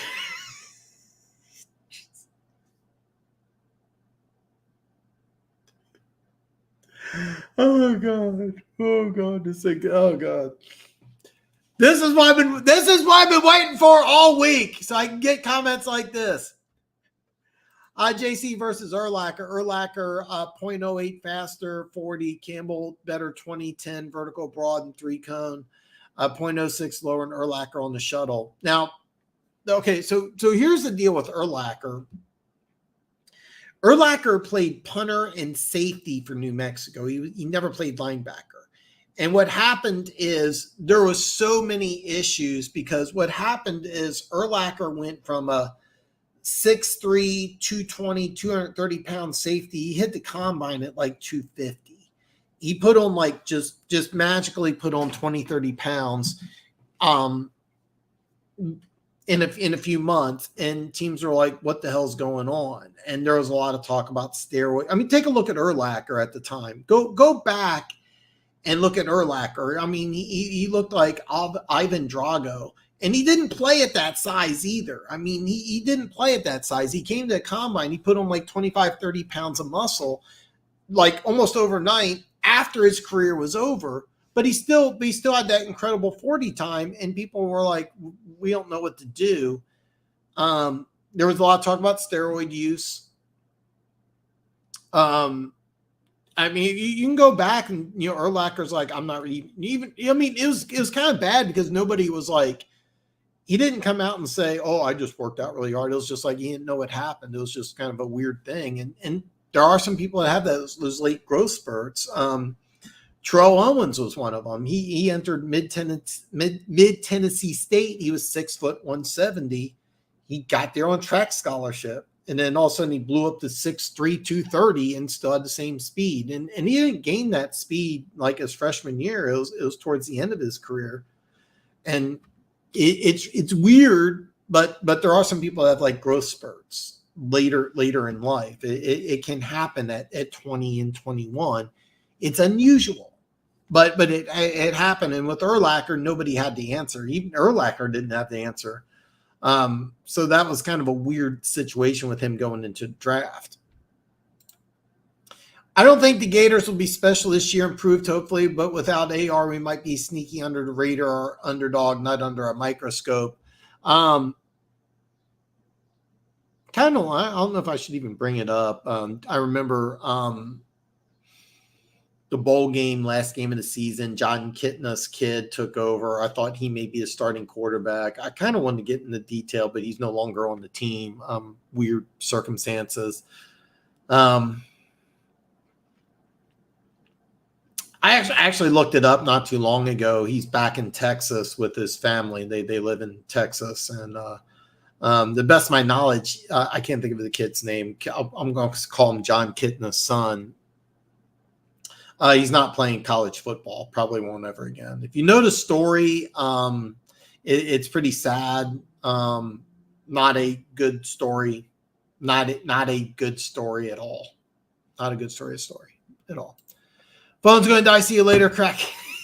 Corey, man, it's great seeing you here, brother. I'm glad to see you. You can hit me up on Instagram anytime, man. It's great to hear from you.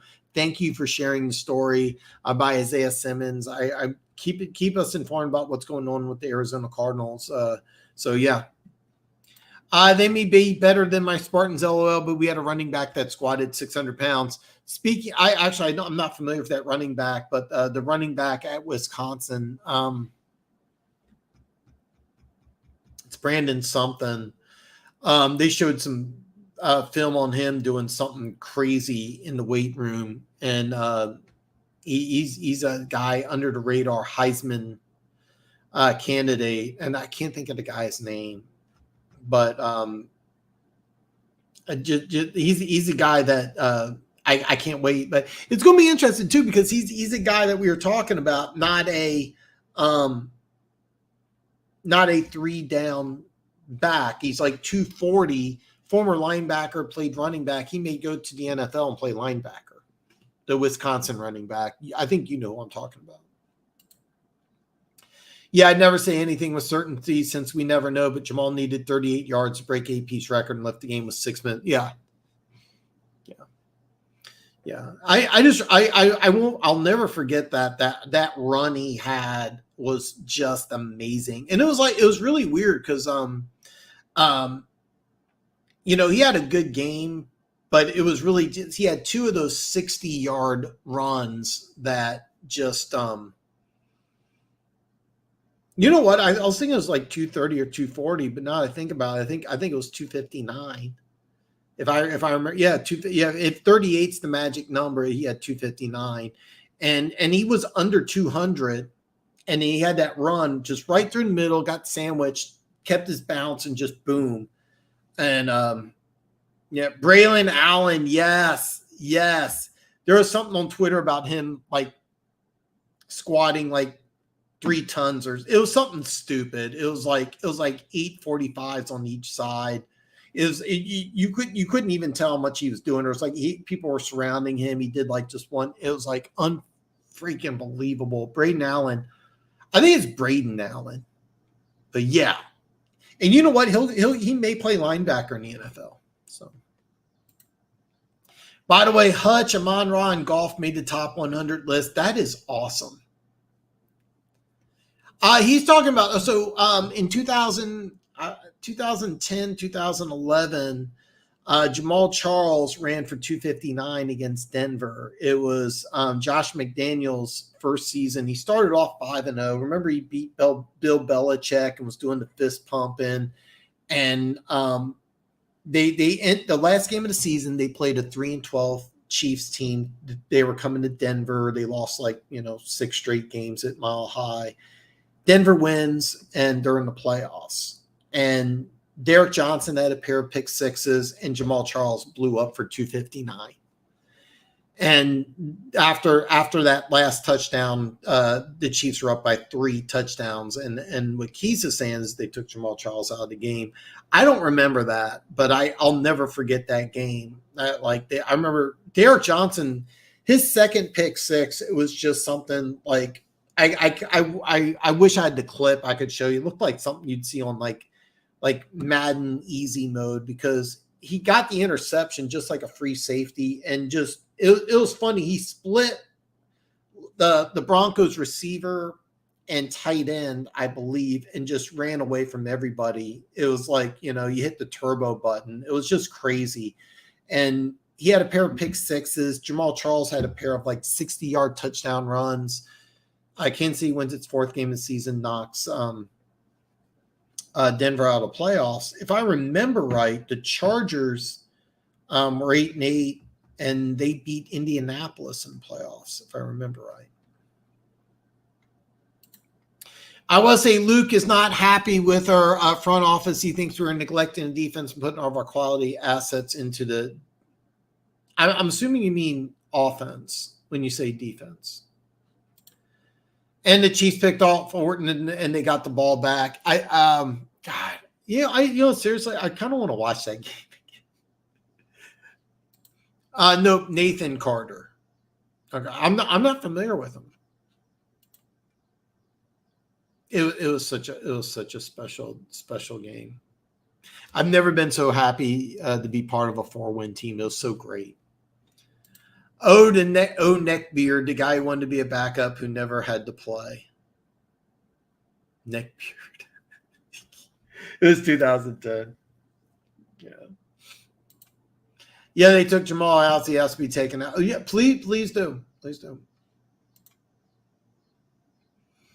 No, Jamal Charles of the Chiefs. Jamal Charles of the Chiefs. It was one of the greatest things I've ever seen. It was one of the greatest games. I was never so happy at to be part of a 4-win team. So yeah.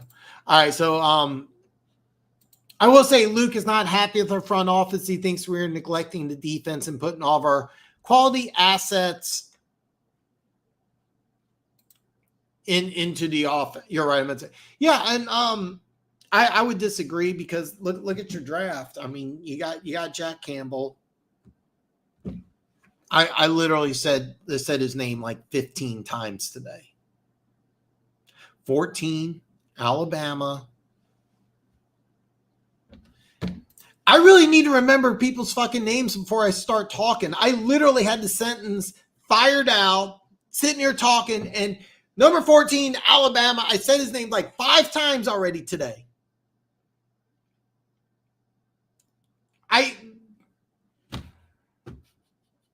I'm embarrassed.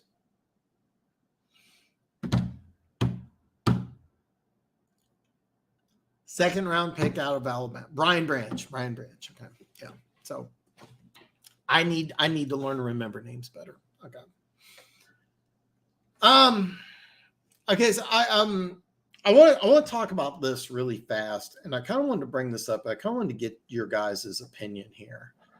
Because I really thought that Burrow would be signed before Herbert. And I thought the Chargers would botch this, but the Chargers got right.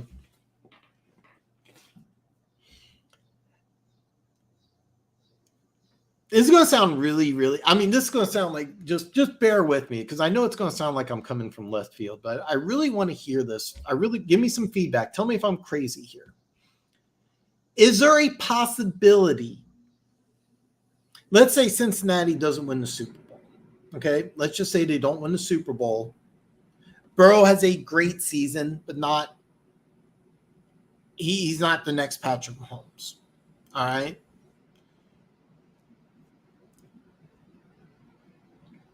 You can't sign them to a long-term deal. All right. You just, you can't, they're just, Burrow wants $400 million for 6 years or something crazy. Is there any possibility that Joe Burrow gets traded? And I'm racking my brain. And there's one team that I'm looking at that I really think that he could get traded to. I really think there's a small possibility that with the Joe Burrow injury, and he's going to want more money than Justin Herbert. I mean, he's going to want more money than Justin Herbert. When if the Bengals just say, you know what, we can't do it. Can you trade him? There's one team out there that I really think kind of makes sense. And you would have to give up a boatload of picks. I mean, a boatload of picks.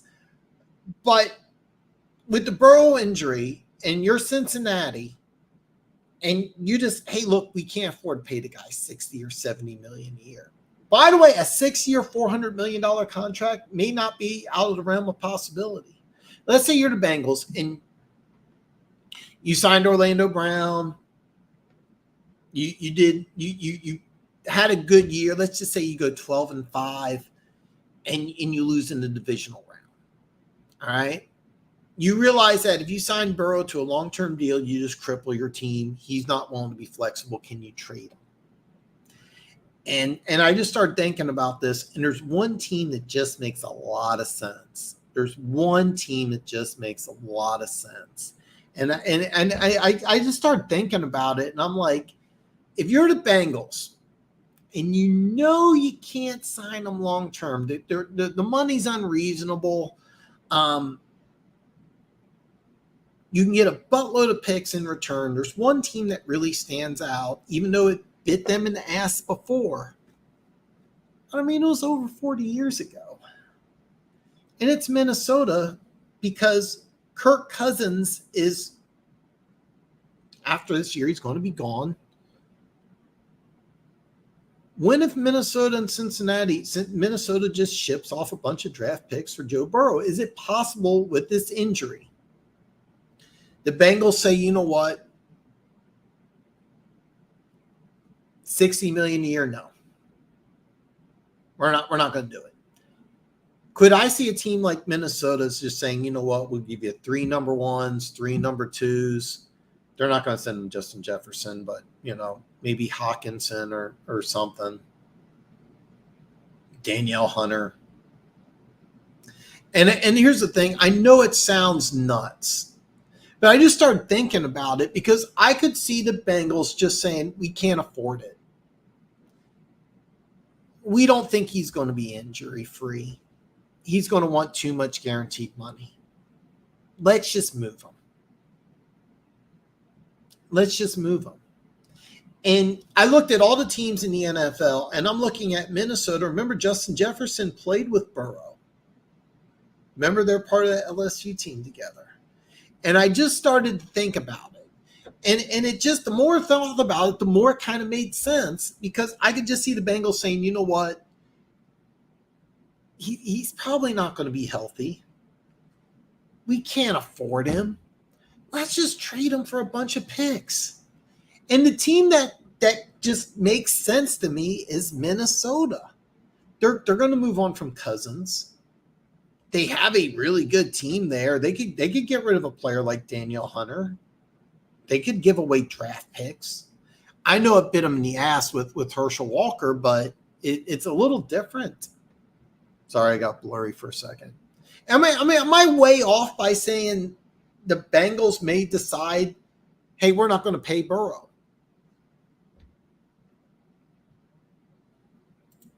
I just think he doesn't like the players they're signing and drafting. I like their draft a lot more than most people do, and I get it. I get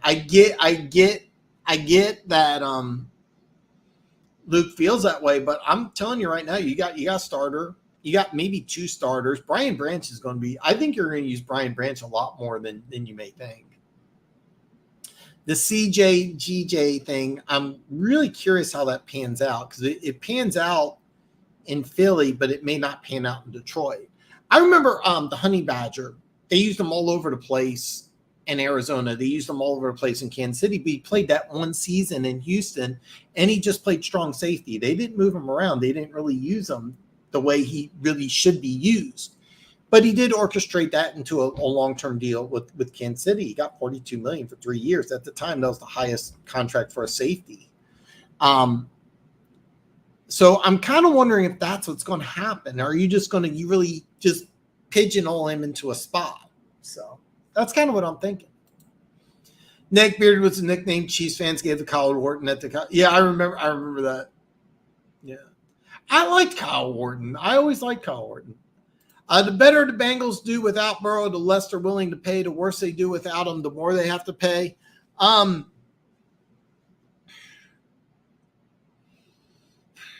just looking at this like Herbert's been healthy. Burrow hasn't. And I understand you gave Herbert all that money. Herbert's got a better offensive line situation than Burrow. Herbert stayed healthy. Burrow's going to want more money. And the more I thought about it, and it just sounded stupid, I said, is there a team out there that would just give up the farm for Joe Burrow? And the team that just made sense to me was Minnesota, because I look at that receiving core. Remember, they drafted Jordan Addison. They got Justin Jefferson. They got TJ Hawkinson. I know that they're like kind of in a weird cap situation for next year, but I think that with this situation, with Burrow being out for several weeks, I think if you're the Bengals, you say, hey, look, yeah, we'll give you more than what we give Justin Herbert. Does that make a lot of sense? Does it really? Or you just say, you know what, there's a couple really good quarterbacks in the draft. Maybe, I don't know, maybe we signed Kirk Cousins or Bridgewater. I don't know. I'm probably just way out of line, and a deal's probably going to get done. But I think Minnesota just makes a lot of sense, because they're going to move on from Kirk Cousins, and instead of trying to draft somebody, why not just trade for Burrow and reunite him with Jefferson? That kind of looks like it kind of makes sense. Because if you bring in a quarterback with Chase, Higgins, Boyd, and Mixon, you can't win, and you don't pay Burrow, you might as well blow it up and trade Chase and Higgins, in my opinion. Well, that you know what? I think Higgins is going to be gone. Tyler Boyd's going to be gone. Trey Hendrickson's going to be gone. Remember they drafted Miles Murphy, player I really, really liked. So he's probably going to be gone. The Bengals are going to get a little creative. They already lost Jesse Bates. I almost forgot his name. Yeah, they lost Jesse Bates, and I think they're going to take a step back. I really think the Bengals are going to take a step back. So do you take a step back? Oh, he did sign an extension. Okay, I'm bad. Okay, he signed. Okay, I'm sorry.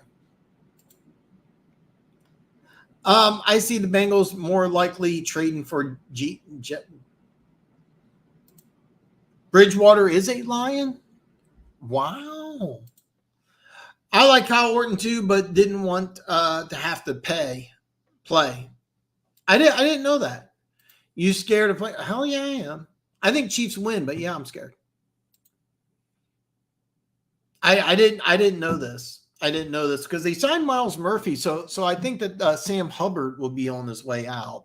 I could have sworn they signed Hubbard to an extension though. That'll be interesting to see what they do.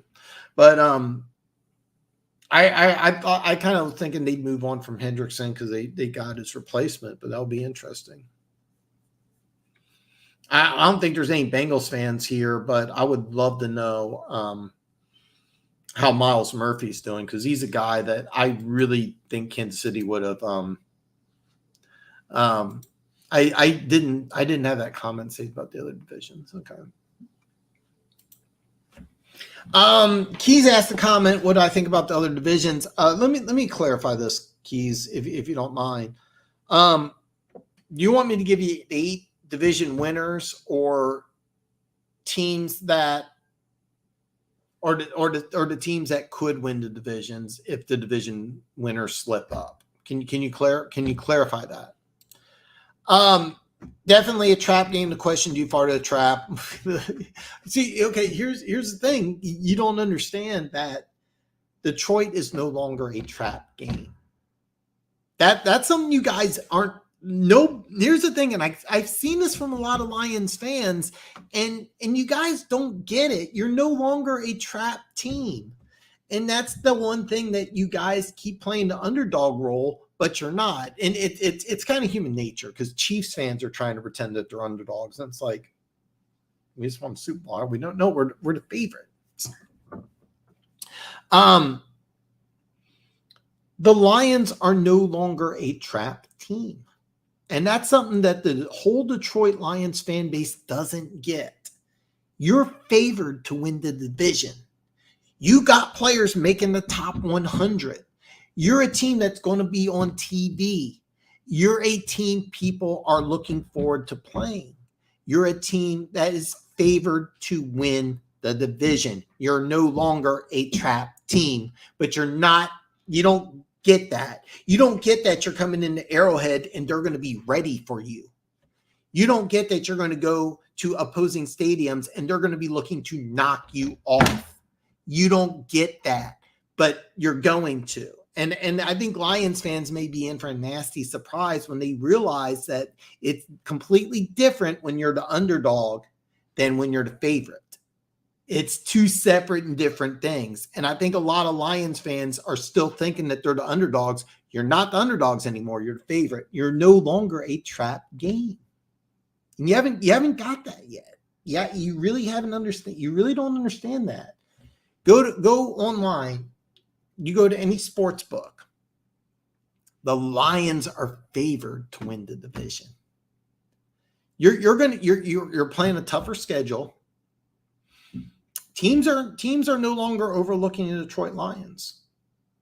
And you guys haven't figured that out yet. Maybe you have personally, but Lions fans haven't figured it out yet. They still think that they're Rocky Balboa. It's funny because Chiefs fans are still thinking that we're the underdog, and we're the beast. So,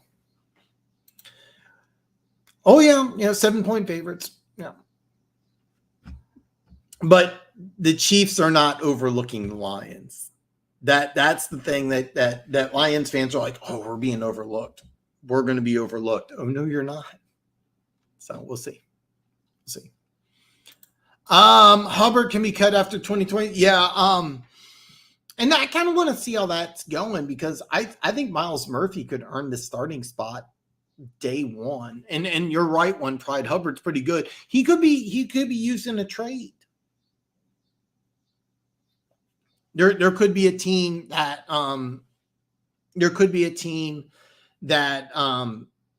needs a defensive end. Kansas City. I would love Hubbard in Kansas City, especially for $4 million. Yeah. I want 8 teams. If your 8 division winners somehow don't win, if they don't win, okay. I can do this. I'll knock them out. I'll knock them out real fast. I'll start with the AFC West. Kansas City doesn't win. I like the Chargers. I would have maybe said Denver, but I love that they got Herbert done. The way the contract's set up, the defense is fine. I'm not sold on Staley, but I think Denver's going to at least need 1 year. AFC South, Jaguars win. I really like Tennessee. Tennessee's kind of a low-key team that really battled a lot of injuries. I'm going to do my Tennessee team, Tennessee video Monday. AFC North, I have Baltimore, and then team number 2 is actually Pittsburgh, not Cincinnati. In AFC East, I have a very surprise pick. I have the New England Patriots. Team number 2 is actually the Jets. NFC East, Philly, and then team number 2, Dallas. And I think that division may be a lot closer than people think. NFC North, I still think the Vikings are the team to beat. Number 2 team's Detroit. I think these 2 teams are going to fight neck and neck. I'm really curious what Green Bay and Chicago does, though. AFC South, I like the Saints, and I think the Falcons are a team that could be really, really, really good. And the NFC West. NFC West, the NFC West is a tough one because I really have no idea. Because I'm not sold on San Francisco. I'm not sold on San Francisco. I'm not sold on Geno Smith. I still think the Rams are trying to rebuild, and I don't know about Arizona. So I'm going to give you a weenie answer with the NFC West that I really don't believe, and I'll say San Francisco will win, and then Seattle would be the number 2. But I'll be honest, the NFC West I'm looking at, and I'm like, I really don't know. I mean, I just did the Rams not too long ago, and I'm like, if the Rams offensive line stays intact and some of these rookies pan out, God, they could surprise. I don't know if you remember this. Big Chief Sean said that he thought the Rams might win the NFC. He was really high on them. So, but yeah, those are your answers. My picks video, you ruined all my picks video, but please watch my picks video anyway. By the way, in the description below is all 10 of them. All 10 teams 1 through 10 in the draft. And then I'm going to do Tennessee, Detroit, Green Bay, New England, and the Jets next week. So, yeah, they're not a trap game, and no team week 1 against Andy Reid gets overlooked anyway.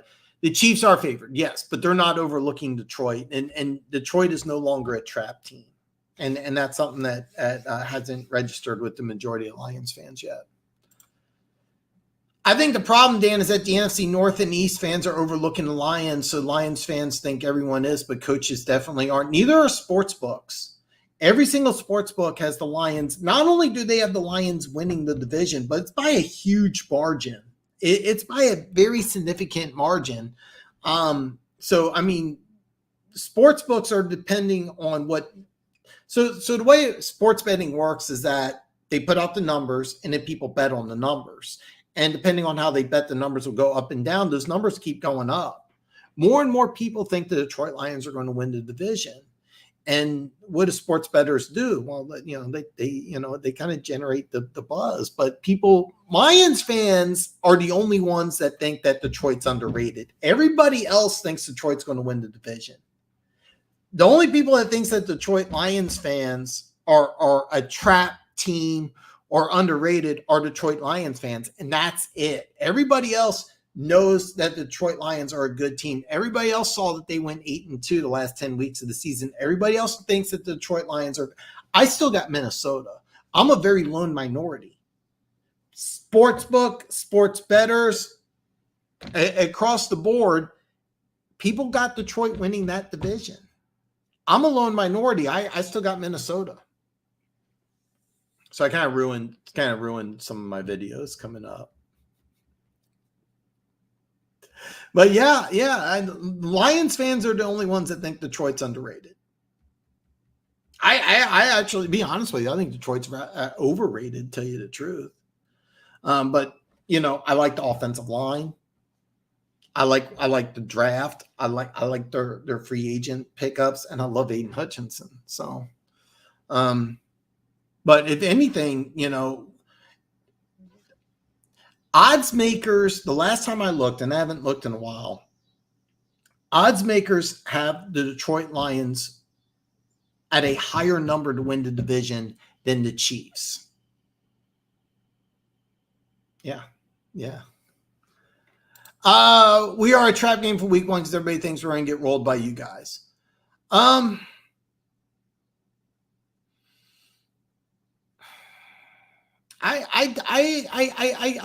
get your logic, but Andy Reid and the people inside the Chiefs organization, they're not overlooking the Detroit Lions. They're really not. Super Bowl champs at home with Andy Reid's week 1 record, and Kansas City's only a 7-point favorite. People are overlooking Detroit. One pride, everybody isn't playing this game, so even though it's true, which isn't really true, is irrelevant. I said numerous times I thought the game was going to be a close shootout like the last time Mahomes and Goff faced off, 54-51, certainly not getting rolled. All that matters is the minds of Coach. You do not have to be sorry about anything, Keys. Keys, you add to the show more than I do. We're kind of on the same matter. I seriously, yeah. Let's be real. Week 1, and by the way, One Pride, I want you to, I want you to bring the Lions hype. I want you to drink the bull Kool-Aid. I want you to be excited about how good the Lions could be. This is the first time in a long time. This is. I'm not exaggerating when I say this. This is probably the first time in 20 years the Detroit Lions are projected to do this well, and I want you to enjoy it. I really, really want you to enjoy it. So yeah. I know you and Dan don't believe that a lot of Chiefs. Yeah, a lot of Chiefs fans do. And I'm gonna level with you, One Pride. There was a thing out, and I should have sent you this too. It was the 32 smartest fan bases. Buffalo was ruled the smartest. The same fan base that jumps on tables. And they had the Giants as the dumbest. The Chiefs were the 4th smartest, and I'm like, no. I would if you would have told me the Chiefs were the 4th dumbest, I would have been a little more agreeable. But I don't even know where the Lions were. But the list that said the Bills fans were the smartest fan base in the NFL. I'm like, no.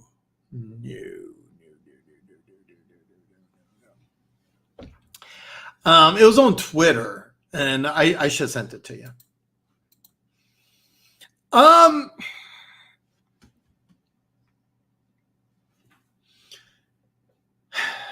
Our tackles are an unknown. Coming out of camp, I'm hearing some good things about Donovan Smith.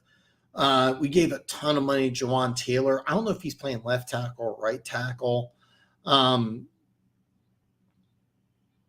Right now, our biggest weakness, because we don't have Chris Jones, is our defensive line. But I think something will pan out there. But with no Chris Jones, I'm looking at the Lions' offensive line, a Chris Jones-less defensive line, and that's a problem. That's a big problem.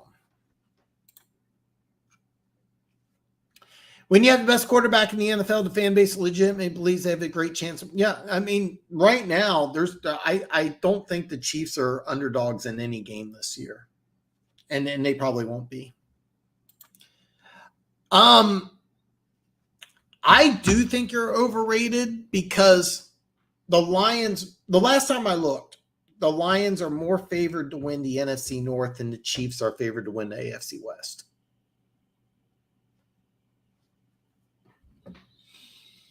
I mean, the difference between the Lions winning the NFC North and I'm pretty sure Vikings are team number 2 was a huge margin.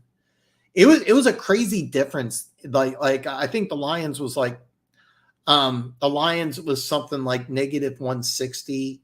So if you're not familiar with sports betting, you would have to wager $160 to win 100 for Detroit to win the division. But with Minnesota, it was like plus 250. So, I mean, it was like several $100s. And I really didn't. I think that from that number perspective, yeah. Because Kansas City, I think Kansas City was like negative 160. And I think the Lions were like 170 or 165, something crazy like that. And from that perspective, yes, overrated. Yes. But the thing is that a lot of sport, almost every single sports book has the Lions winning the division by a huge margin. By that metric, I think you're overrated. Because Minnesota won 13 games last year. You guys won 9.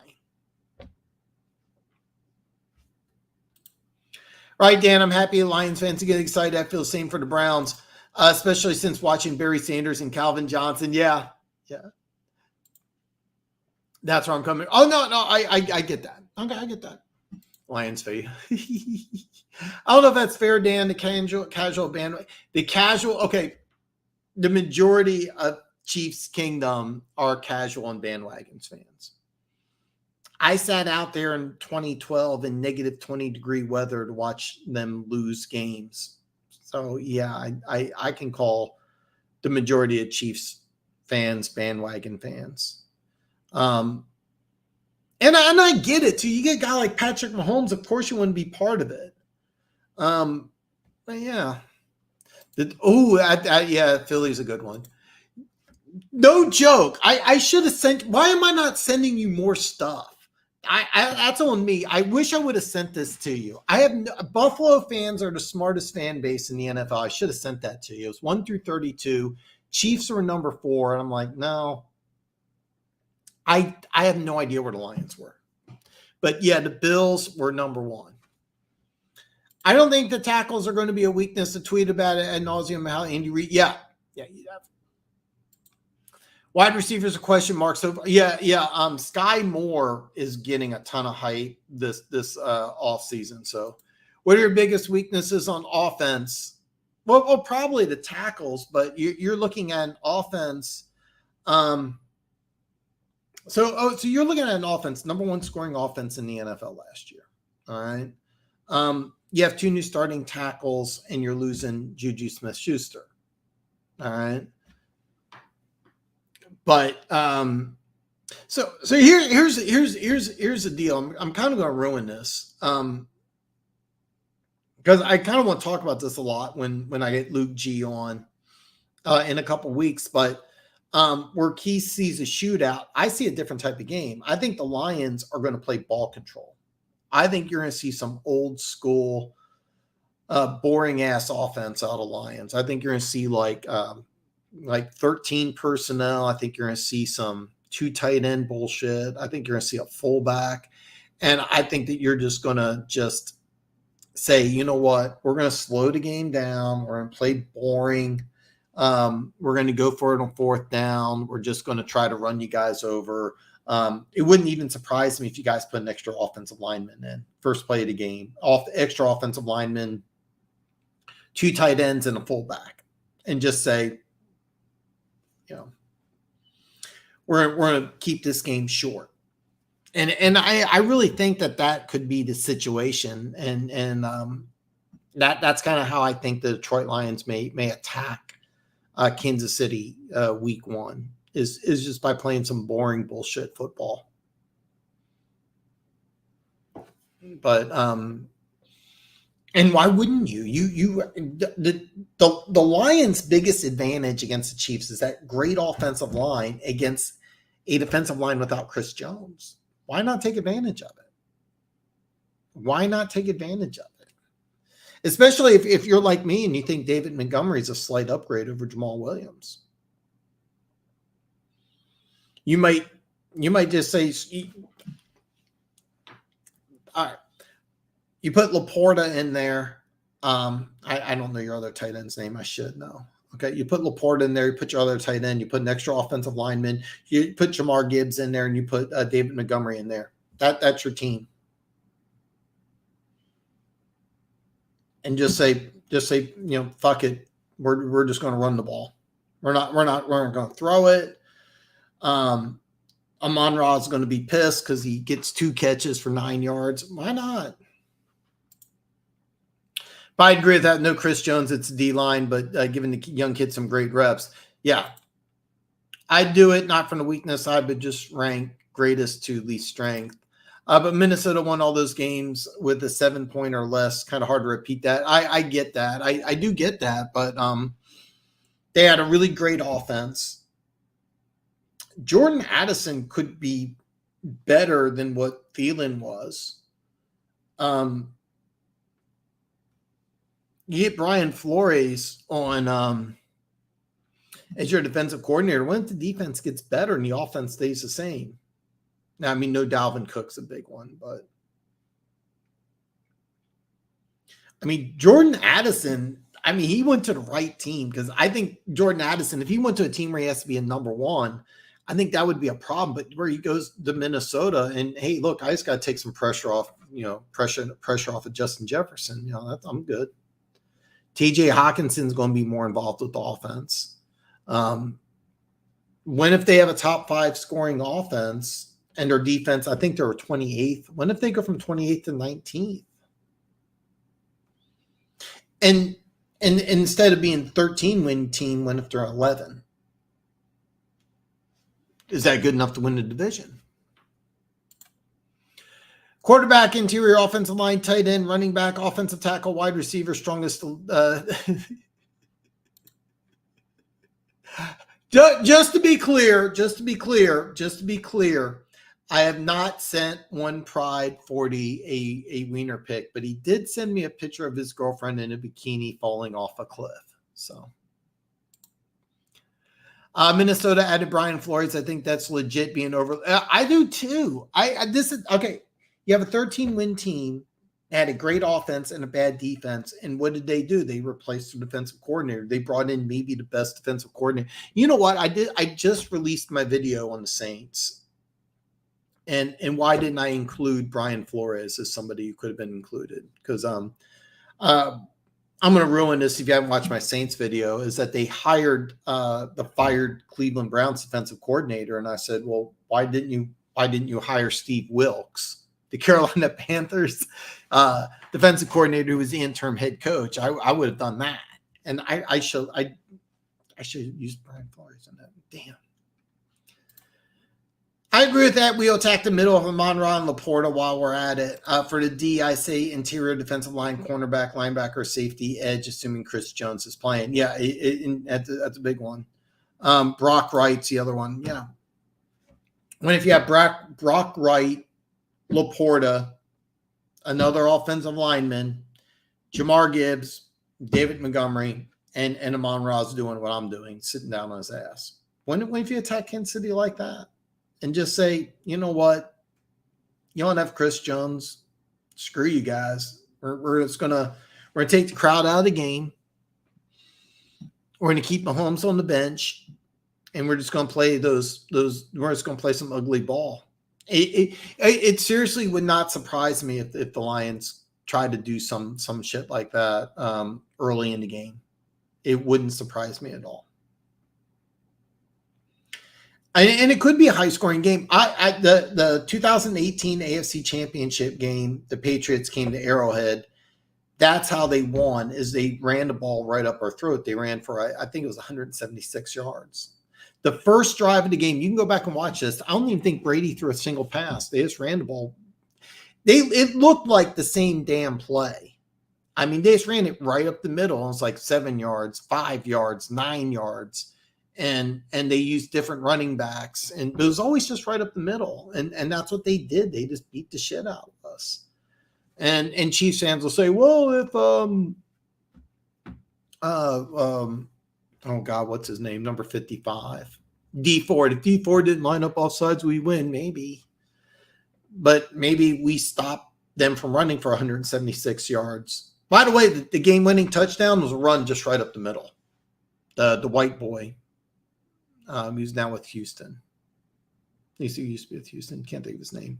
Not Danny Woodhead, the other one. So, yeah. Chiefs have played plenty of those games where opponents try to do a ball control game where Kansas City can score so quickly. I think it's hard to do. Puts a pressure on your offense, in my opinion. It does, but I really think that's the best way to. And keep in mind too, that offensive line Detroit has is pretty damn good. It's pretty damn good. Breaking news to me, off the top of my head, I think it was 8th or 9th or something. Let me see here. 5th. Yeah, you're right. 5th. Minnesota's 4th, and Detroit was 5th. So, I sent him a link to your OnlyFans. Isn't that the same thing as sending? I know you're disrespectful. By the way, what I'm talking about is he sent a picture of this. Oh God, he sent a picture of this girl just falling off of a cliff, and we've been joking back and forth that he say it's my girlfriend. I say it's his girlfriend. By the way, in all fairness, you weren't on the show last Friday, but I saw on Instagram. Like, I don't know if those girls were with you, but they were. They wasn't bad. There were some solid. I think solid sevens. Solid sevens. I think. I feel like that's a joke that I should be getting. Kansas D face Jags, Bengals, and Eagles in the playoffs, starting 2 rookie cornerbacks, a rookie safety, and significant snaps for Kalifdis, and Justin Reed says might be more comfortable. Yeah, I agree with all those things. I just think without Chris Jones, one of the things the Lions did, not often, but they did use 6 offensive linemen from time to time, and that's kind of why I think that you could see that. I think sometime during the game, you're going to see that with six offensive linemen, 2 tight ends, and 2 running backs. And you may even see some wildcat shit. It was on your Instagram. You were doing something. I don't know. Are you okay if, like, hey, listen, if you want to follow One Pride, on Instagram, you can put your link down there if you want to follow him. I mean, I don't want to give out your information or not. I have a link to Keys. If you go to my description page, channels that you should watch, and there's only 2 of them I got listed as my favorite. One is Back Talk Brothers, because Keys has had me on multiple times, and I love his channel. He has some really great stuff on there. Doesn't post enough content, but Of course, like, he was doing like a Saturday night thing, and now I can't join because of my schedule. And he has some really good stuff from time to time.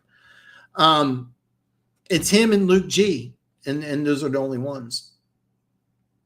But yeah, if you don't mind, you can put your Instagram link below. You can put it in the comments. If somebody wants to follow One Pride 40 on Instagram, just hit me up. I started following James on Instagram, so we've been DMing each other lately. So all my social media links are below, and if you send me a friend request and you DM me, we can chat. If I don't get back to you immediately, I'm usually good about 24 hours. And Doran, if you want to put some action down, if you hit me up Sunday morning, like right before kickoff, I'm probably not going to get back to you. But if you have a question about a game on Sunday, you message me Saturday afternoon. I'll get back to you. Yeah. Oh, your stuff is. I love your channel, and you have some great stuff. And we didn't get a chance to do it. We probably won't be. But the quarterback head coach combo. And I would love to get, like, I want to hear like yours and Gooch's and Aaron's opinion. And no.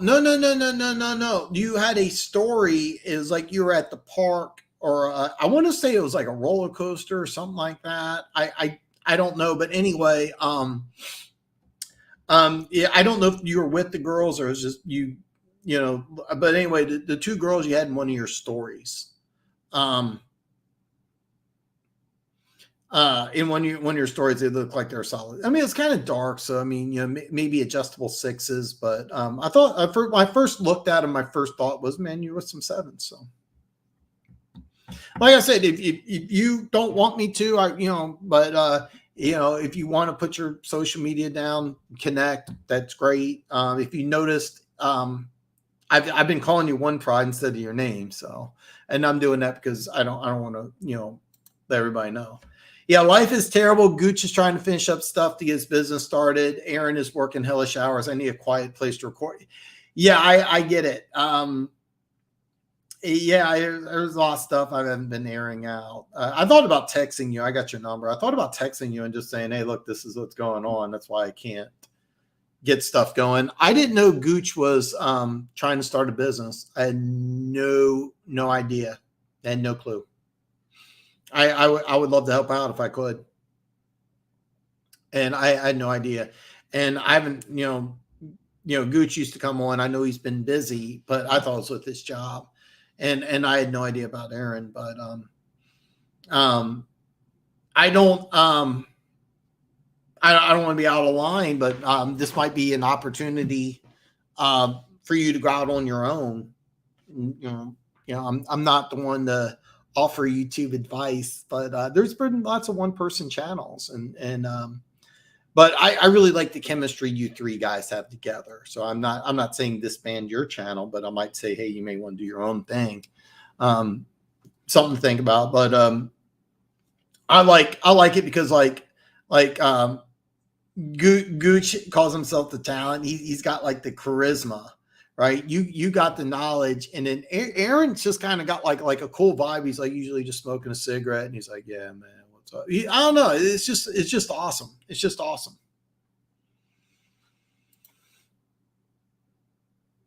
Oh, okay. That's kind of what I thought. I will leave it alone because I don't want to speak out of line for him.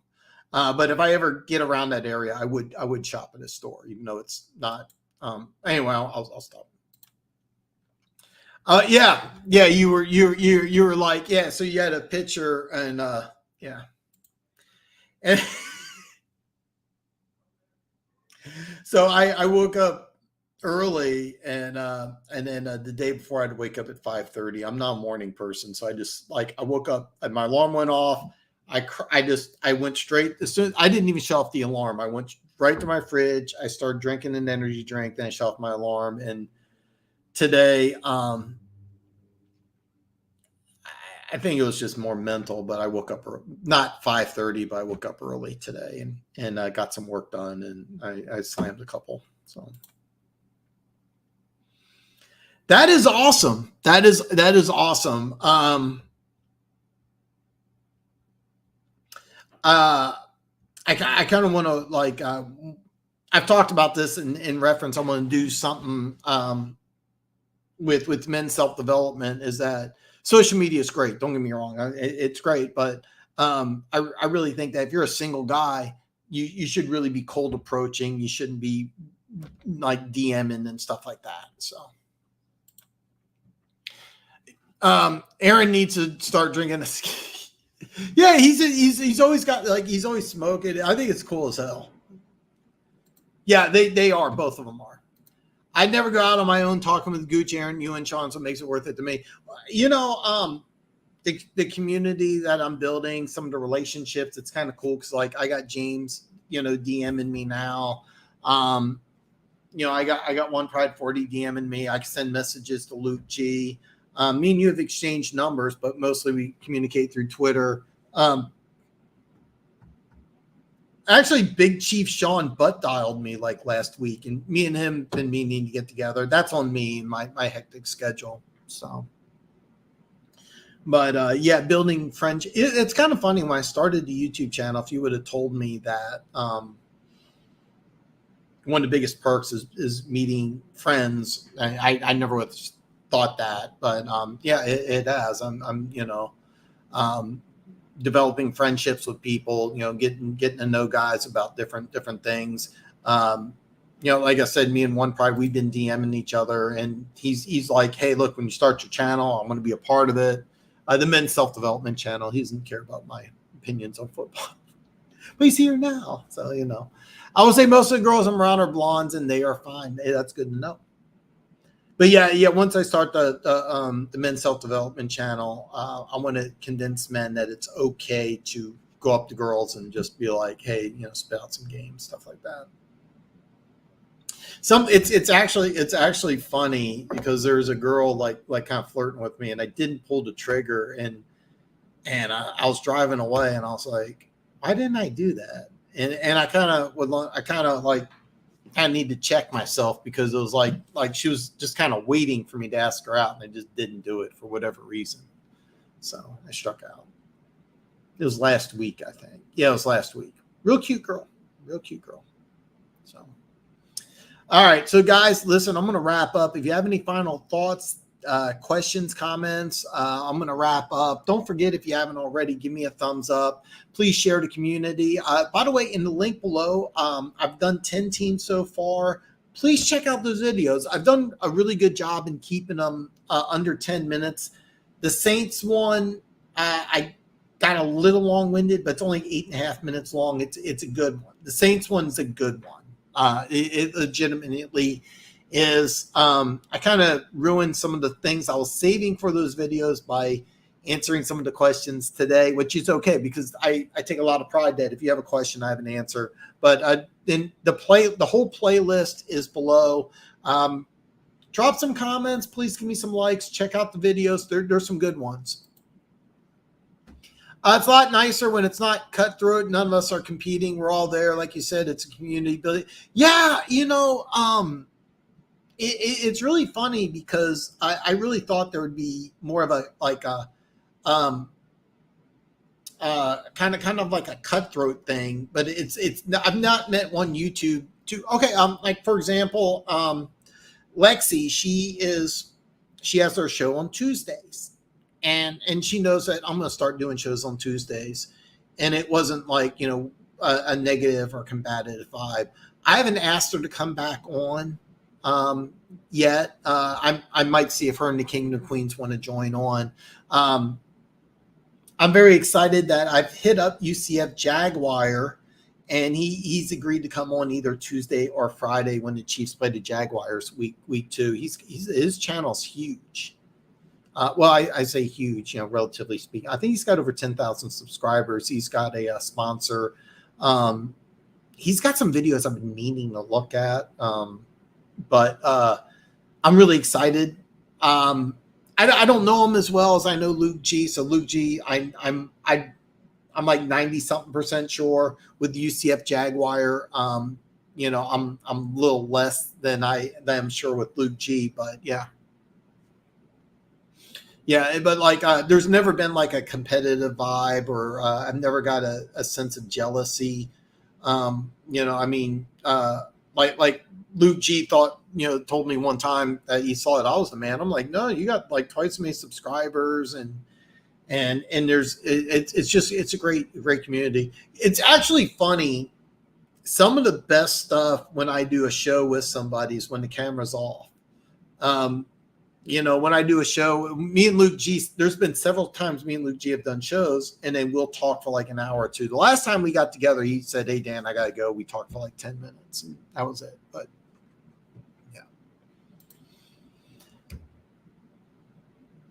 yeah, I always, it's something I kind of want to talk about later down the line. But if anything else, I'm going to go ahead and end it. Guys, listen, have a great weekend. By the way, all my social media links are below. Check out the 10 videos I made. Did some really good stuff, especially the Saints one that I just created. It's a really good video. Like I said, next week will be Tennessee, Detroit, Green Bay, New England, and the New York Jets. And I'll see everybody back on Friday.